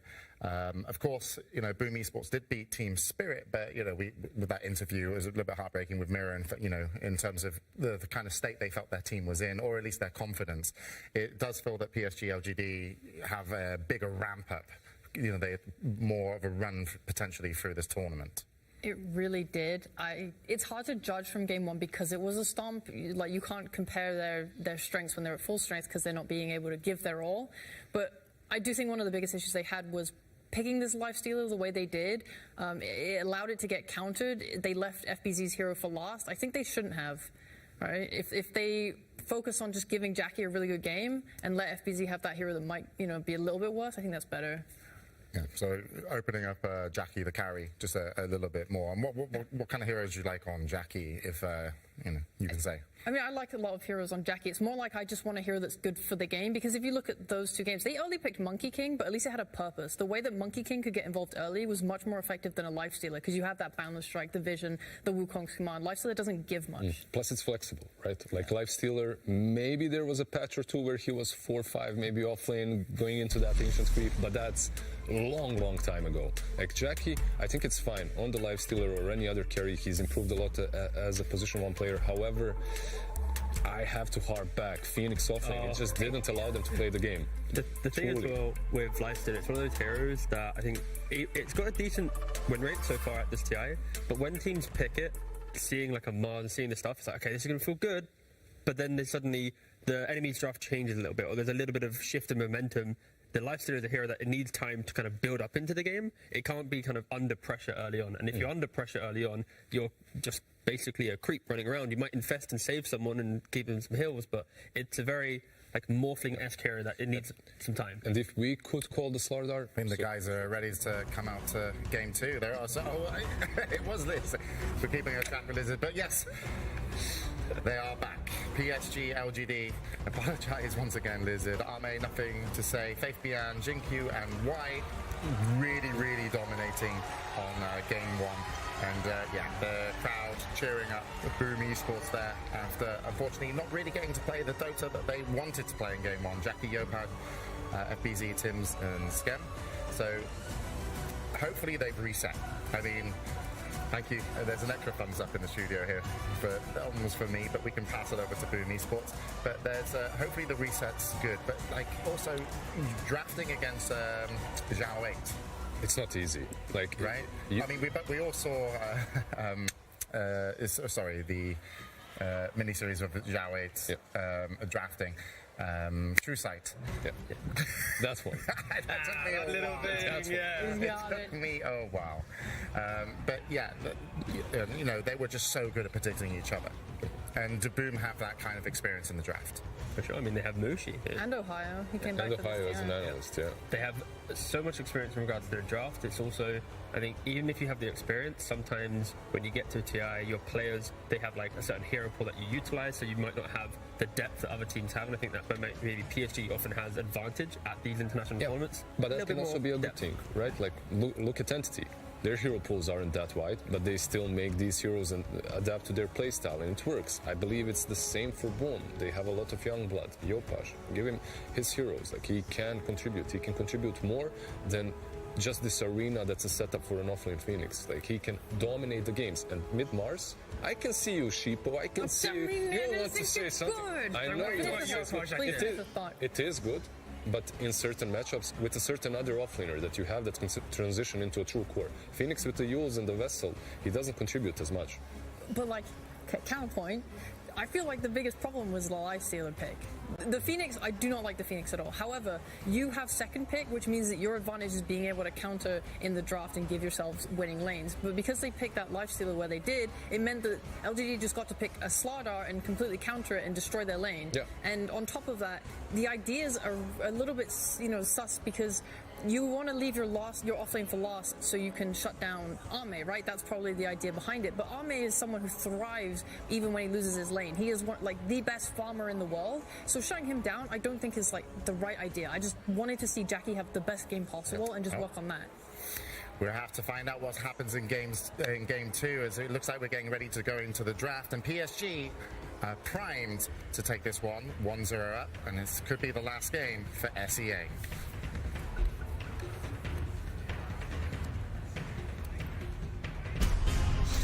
Boom Esports versus PSG LGD.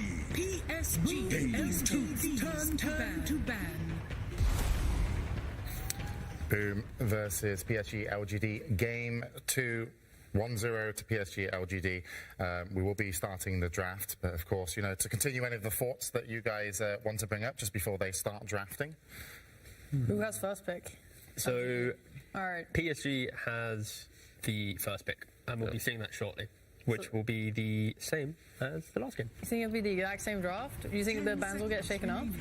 The bans already changed. Very good.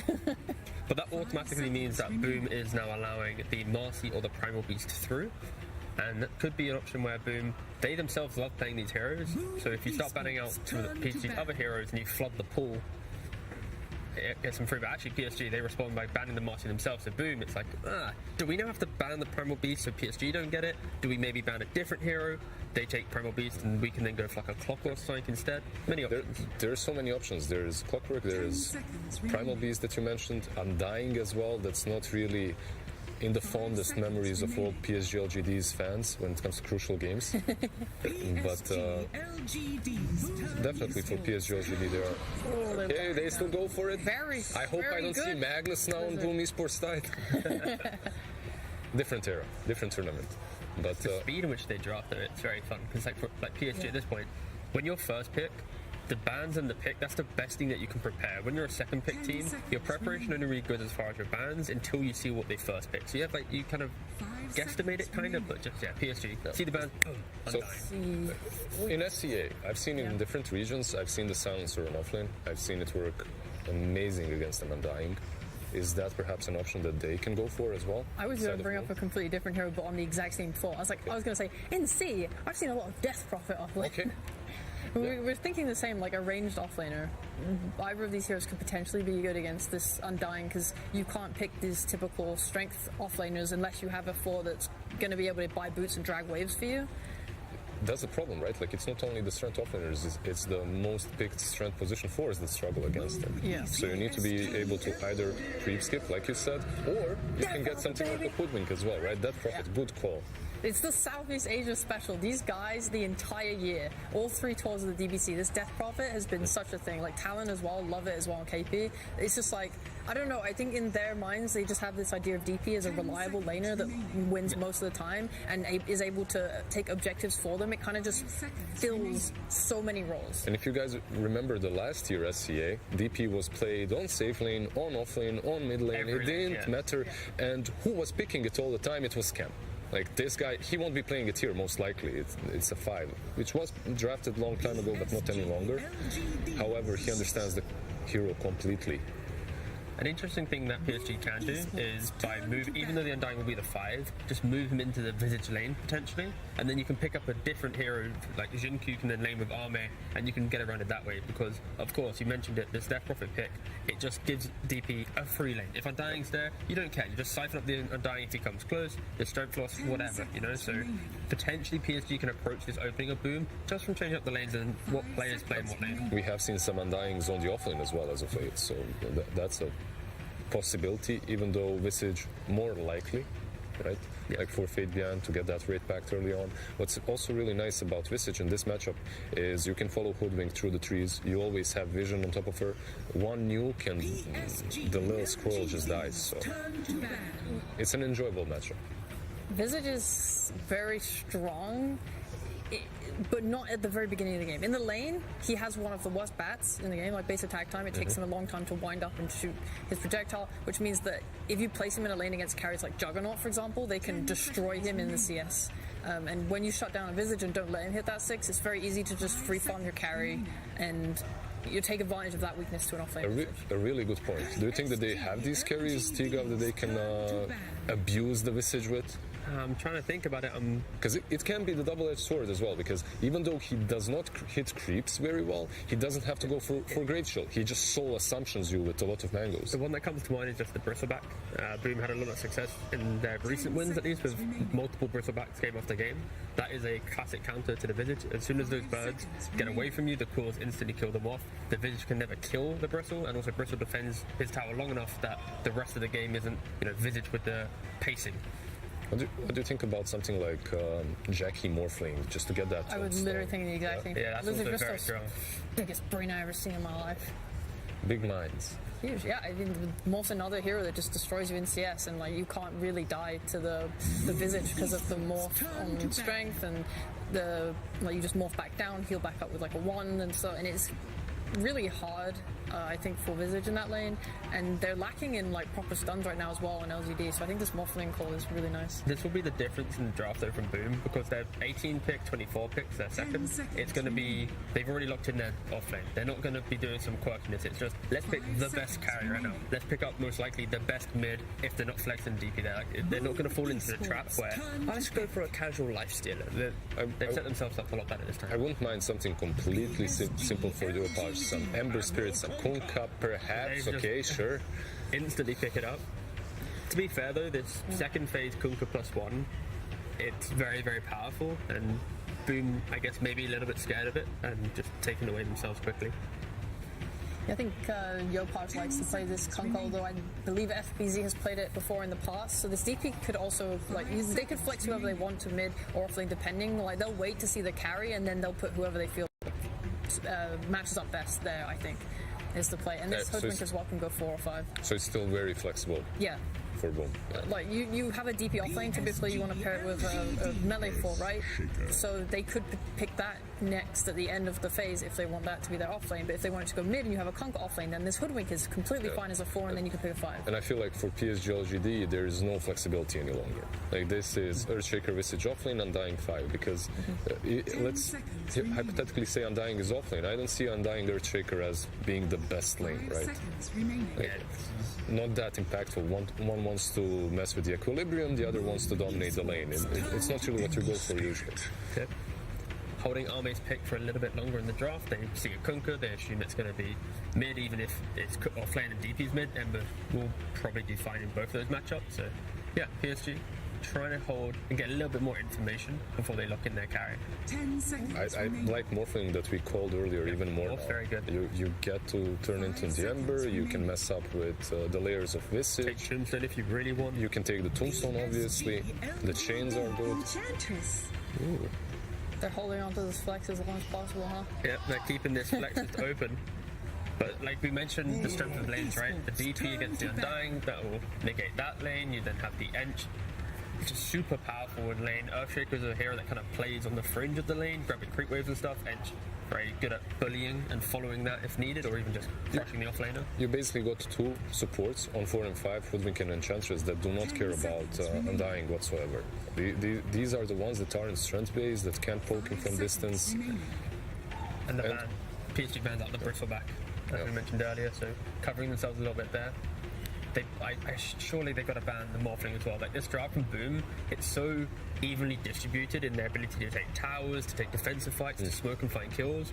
That is the perfect recipe for a Morphling to just farm behind. So yeah, I feel like that is got to be a ban. Unless they're going to pick it themselves potentially and just try and get like a Skadi Morphling timing on PSG. They have the first pick before Boom, so maybe they just ban. They have options. Exactly.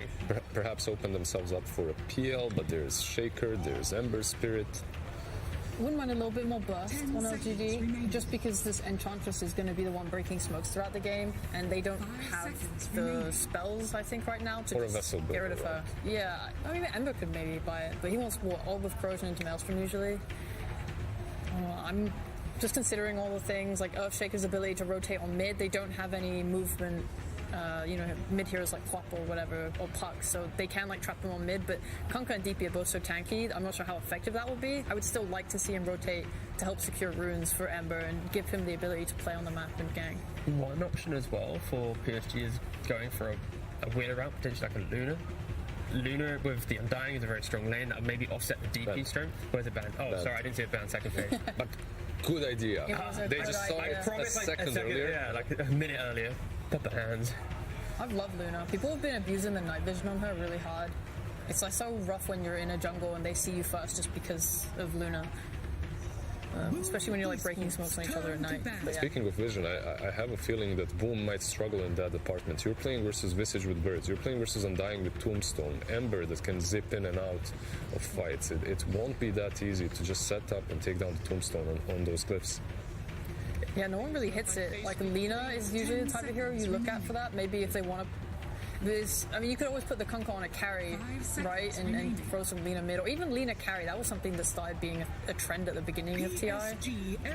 That's something that's plaguing they're the ones that ban it out, because they're thinking... Yeah, they're scared they're just going to block pick it, and now they're playing into a Morphling, Skadi timing. And they go for a Drow. Right. It's all about the lane. You've seen the rise of Drow. Is PL too wild versus an Ember versus a Shaker? Holy shit, holy face. But no, PL's always a weird hero because you just need a lot of time, but because Boom has built this like really well solid lineup, you can go for these greedy heroes. I guess the only caveat to that would be Visage would have a free lane, Ember should do well mid, those two cores playing well, plus Drow naturally farming against DP. So there's a lot of things that could go wrong. Exactly, yeah. Too many variables that are spooky. I mean, a lot of people have just been going against this Drow with just more range. Sniper. Play sniper, yeah. Yeah. By the way, I wrote that down. He did? That's good. I actually did. He's got it I'm in the not notes. going to say it, but He did, yeah. I can see that there's a potential. The only problem perhaps would be the Ember that can get on top of you easily. It's terrifying, yeah. And like Earthshaker as well, being able to block you off early before you get your shard.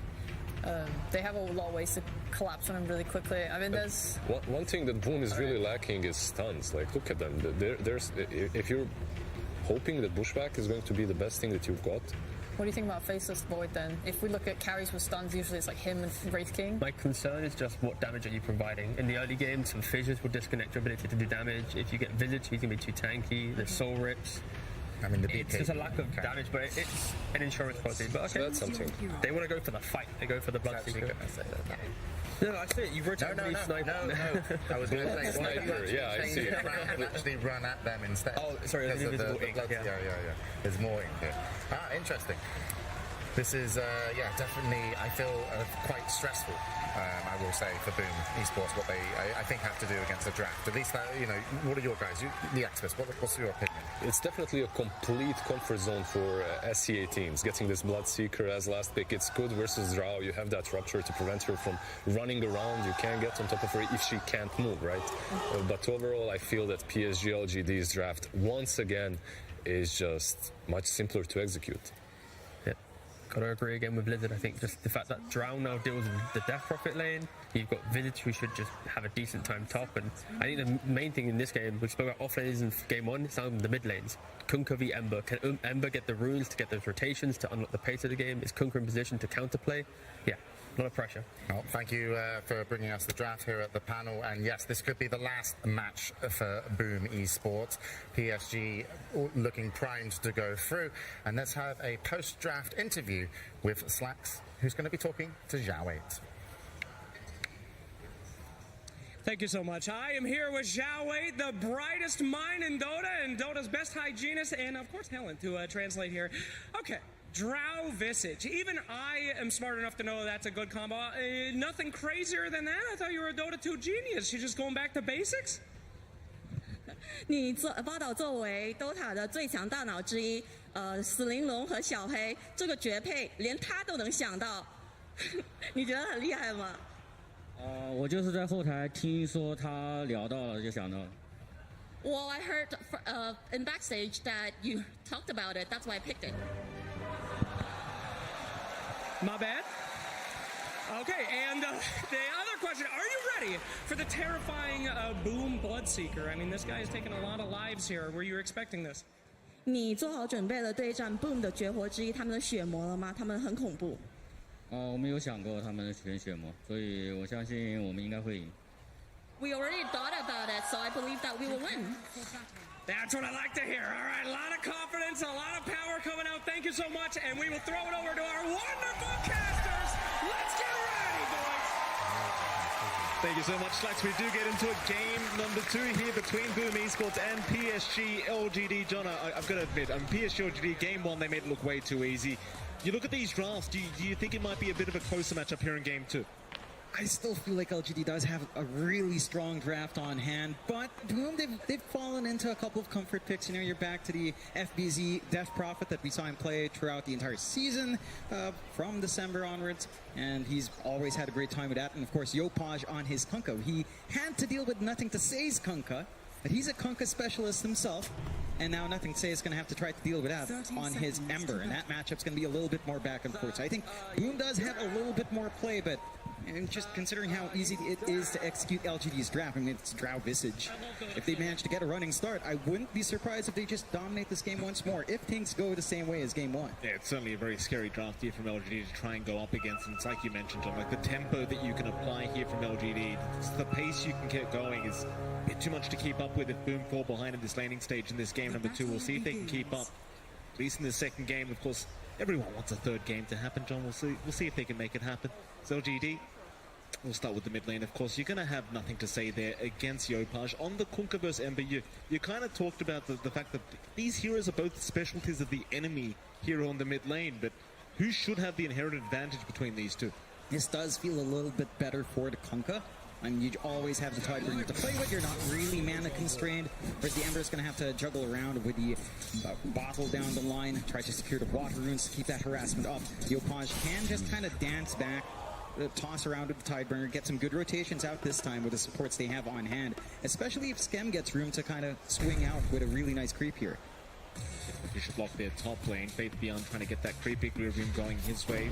Off the back of Synq. Of course, Skem and Jackie are going to be right against them. And should be a decent enough lane here for Jackie, but levels do get up. You have to be a little bit worried about the amount of damage Faith Beyond can pump out, especially once he does have that Soul Assumption up. If he does go for it in the end, as you can see Skem harassing him quite a bit here on the edge as well. They just end up going for the Gravekeeper's cloak instead, just to remain safe against all this harassment. We'll see what he does end up doing. I like this little move out from Skem. He recognizes that there's no Soul Assumption. He can pop some damage without being traded back favorably from the side of LGD, and just try to give some space out to Jackie. This lane is still pretty annoying for the Bloodseeker, and just getting slowed up, losing a lot of attack speed on the Bloodseeker does make it a little bit more manageable for Faith Beyond to kind of just work that lane. What about that bot lane? Tim's and FBZ going to be against Arme and Y once again. This seems like a very potent lane here from PSG LGD. Especially once you have a couple levels up in the Frost Arrows in conjunction with the Tombstone from Y. It's just so much damage and so much slow that can be dealt out. Just like if you get caught out of position, there's just no escaping it. Yeah, it's going to be tough for Boom to try to be aggressive here. If you can gap close onto Ame, Bushwhack along the Spirit Siphon, you can kind of melt her down, but with Y blocking off the path on the Undying, you don't have too many access points to reach into that back line without copying a lot of decays, without maybe having the Tombstone come out if you overextend. So I think this is just, again, another safe lane coming out for Ami to just build up, and you shouldn't expect too much from FBZ. Maybe by the time he hits, I don't know, 5 threatening into 6 with the Exorcism ready, that's where action can pick up for Boom. Before that, unless Ami really missteps, it's going to be hard to punish that Drow. Absolutely. No first blood being drawn quite yet. We are seeing a bit of shenanigans here from Skim and Faith BR. Bit of a pull here for Faith to be able to farm securely underneath, or rather behind that tier 1 tower. Though Skim going to be a little bit annoying just hanging around, but actually will pull his own creep wave away as we do see Sin-Q. Again, Fisher blocking here, just trying to set the creep equilibrium in the favor of LGD. Just wanting to give Faith beyond a very easy lane stage to get started as Skim. He chased down a little bit, but they have nothing to really lock him down, and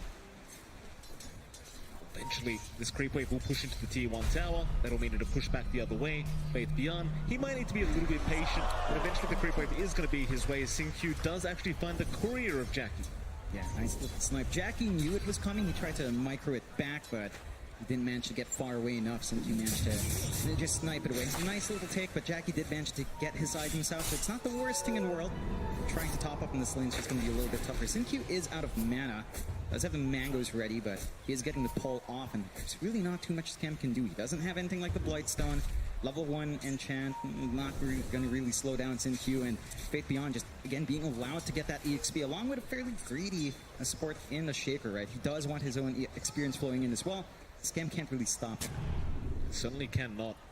Going to that Radiant Triangle, just take some creeps away, put a ward down as well. Sin-Q will see him out of there. Is now nothing to say. Mid lane, going to get X'd up here by Yopaj, but no Torrent to come out. Nice Fisher from Sin-Q, not going to allow the water in to go back the way of Yopaj.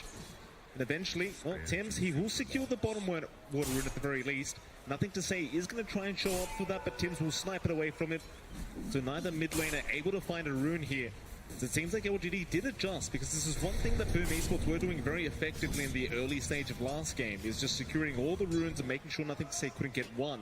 This time around, LGD, they're going to make sure at least Yopaj can't find his own.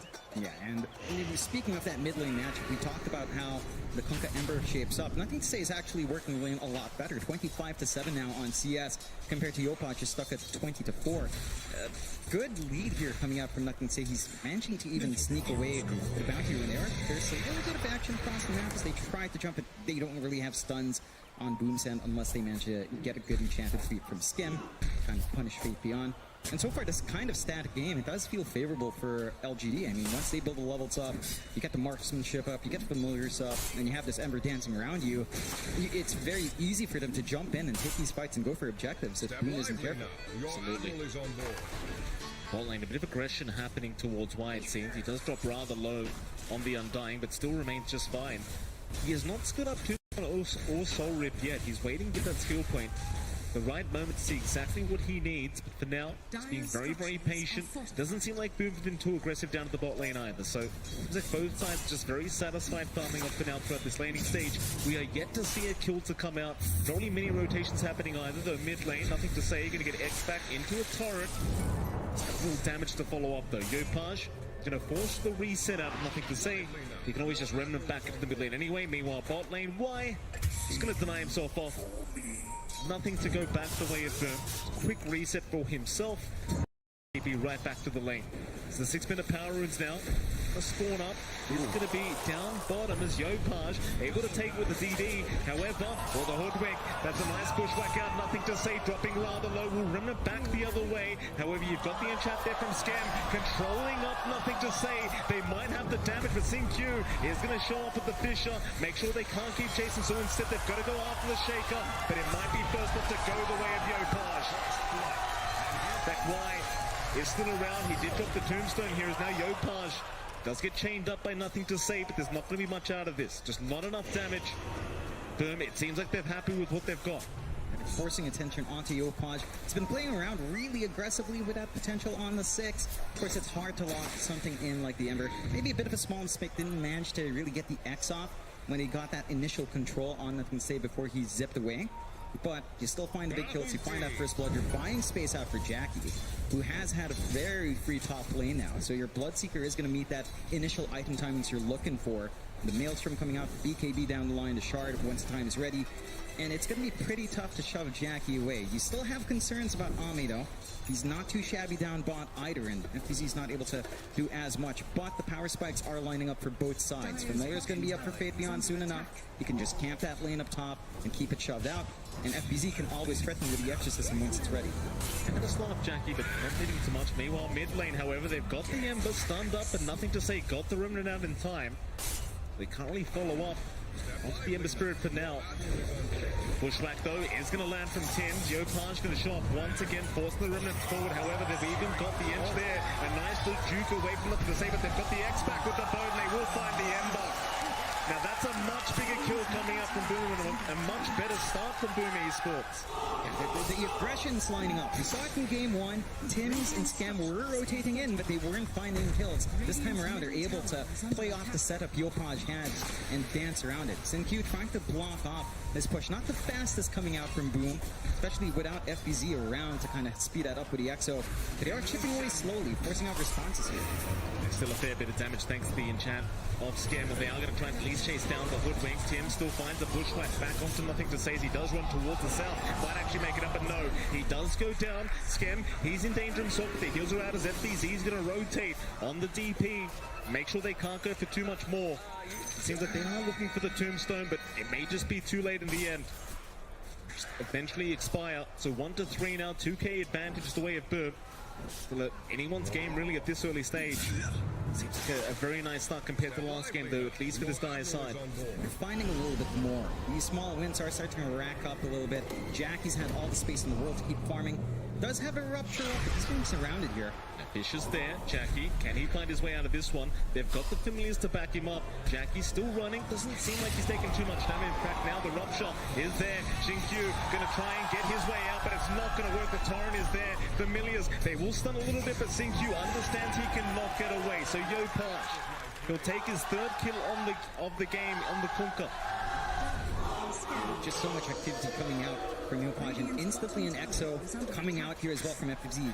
Trying to take that bot tier 1 tower. The push threat is online for Boom. And LGD, we haven't really seen them group up yet with the threat of the familiars. Again, you kind of want to just camp a lane, keep that farm up, slow down core. You're not able to threaten in the same way Boom is right now. Certainly not. BZ able to secure that bottom T1. All 3 cores of Boom now topped on their worth for it. This is basically a mirror switch of what happened in Game 1, at least for now. LGD, they might still be confident in their own timing with this Visage kind of draft. Might just take it easy, get their farm going, just trying to avoid the side of Boom. But Boom for now, they want to fight, and you can see it as Yopaj trying for a bit of a chase onto nothing to say. Won't end up going for the X up yet. In fact, now he's the one on the run. There might be somebody to cut him off soon, but no, it's only Y on the Undying. No way for him to really lock down the Kunkka. They're just trying to take these stacks away before they are forced to leave this Dire jungle. Yeah, they take a creep off from Yopaj. Not the biggest loss in the world here for Boom. They did manage to find the tier 1 tower trade eventually from LGD's end, clearing out top. That does give them some good forward control here. There are defensive wards out from Boom to check if anyone is sneaking around the top jungle. They've switched Jackie around anyway to play into the triangle. So the build-up is still there. Still a rather even game, 1-4. 3K lead for Boom. Slight advantage for them. On LGD, it feels like we haven't seen them play with their own strengths yet. You know, they're just taking their time. They're building up. They're not losing too much off the map. So things don't feel too bad for LGD at the moment, despite being a little bit behind. Yeah, still plenty of map control available on their own things. Using Q, a bit of de-warding out. Very nice, just securing that Radiant jungle. There's nothing to say. He had a bit of a slower start, working towards the Yule Scepter now, so a bit more of a defensive build for himself. Be able to purge off all these spells that are flying out from Burmers. You are going to have the fish around onto FBZ, but it's not going to lead to too much. They will spread out Jackie on the Bloodseeker. He's just going to be very confident to stick around here, though. There's Burm. Get the smoke up, but there's a counter smoke coming from LGD. Which one finds which first? Yopaj. Can he make his way down south? Why? Xinkyu trying to hide right now. Just don't give the opening away. Xinkyu having a very tough time already. Always getting caught out here by Yopaj. Oh, nothing to say. He's a much bigger target. They are going to land the X onto the Ember. This could be a fantastic start if they can find him, but they won't. The torrent will be off the mark and the Fisher will be there, so nothing to say. A very nice juke out. We'll be able to TP back towards the base. Yeah, really great juke. Dodges out with a sleight of fist. The silence would have been on point, and that could have set up for the side of Boom to find that kill. Nothing to say, Quick Fingers, though, does bail out in the nick of time. Boom, not going to find too much further trouble. They do invade the bot jungle, and they're buying space out for Jackie to keep his farm game up. Maelstrom already on the way out. Same could be said for LGD. Full Vlad's already up in Fate Beyond. Not too far away from the rate pack from this point. And once that's up, all that damage mitigation, all that durability of the Visage up front, it's going to make these fights feel pretty awkward for Boom if they're not careful. If they can't manage to maybe isolate the Visage or just take it out of the equation early on. That's very rough against this hero, right? Like, just so tanky with the Gravekeeper's Cloak, and like you mentioned, the Wraith Pack to come out makes it even tougher here to deal with Fates Beyond. One of his specialty heroes as well. We used to watch him years and years ago playing this hero, and see now it's back in meta.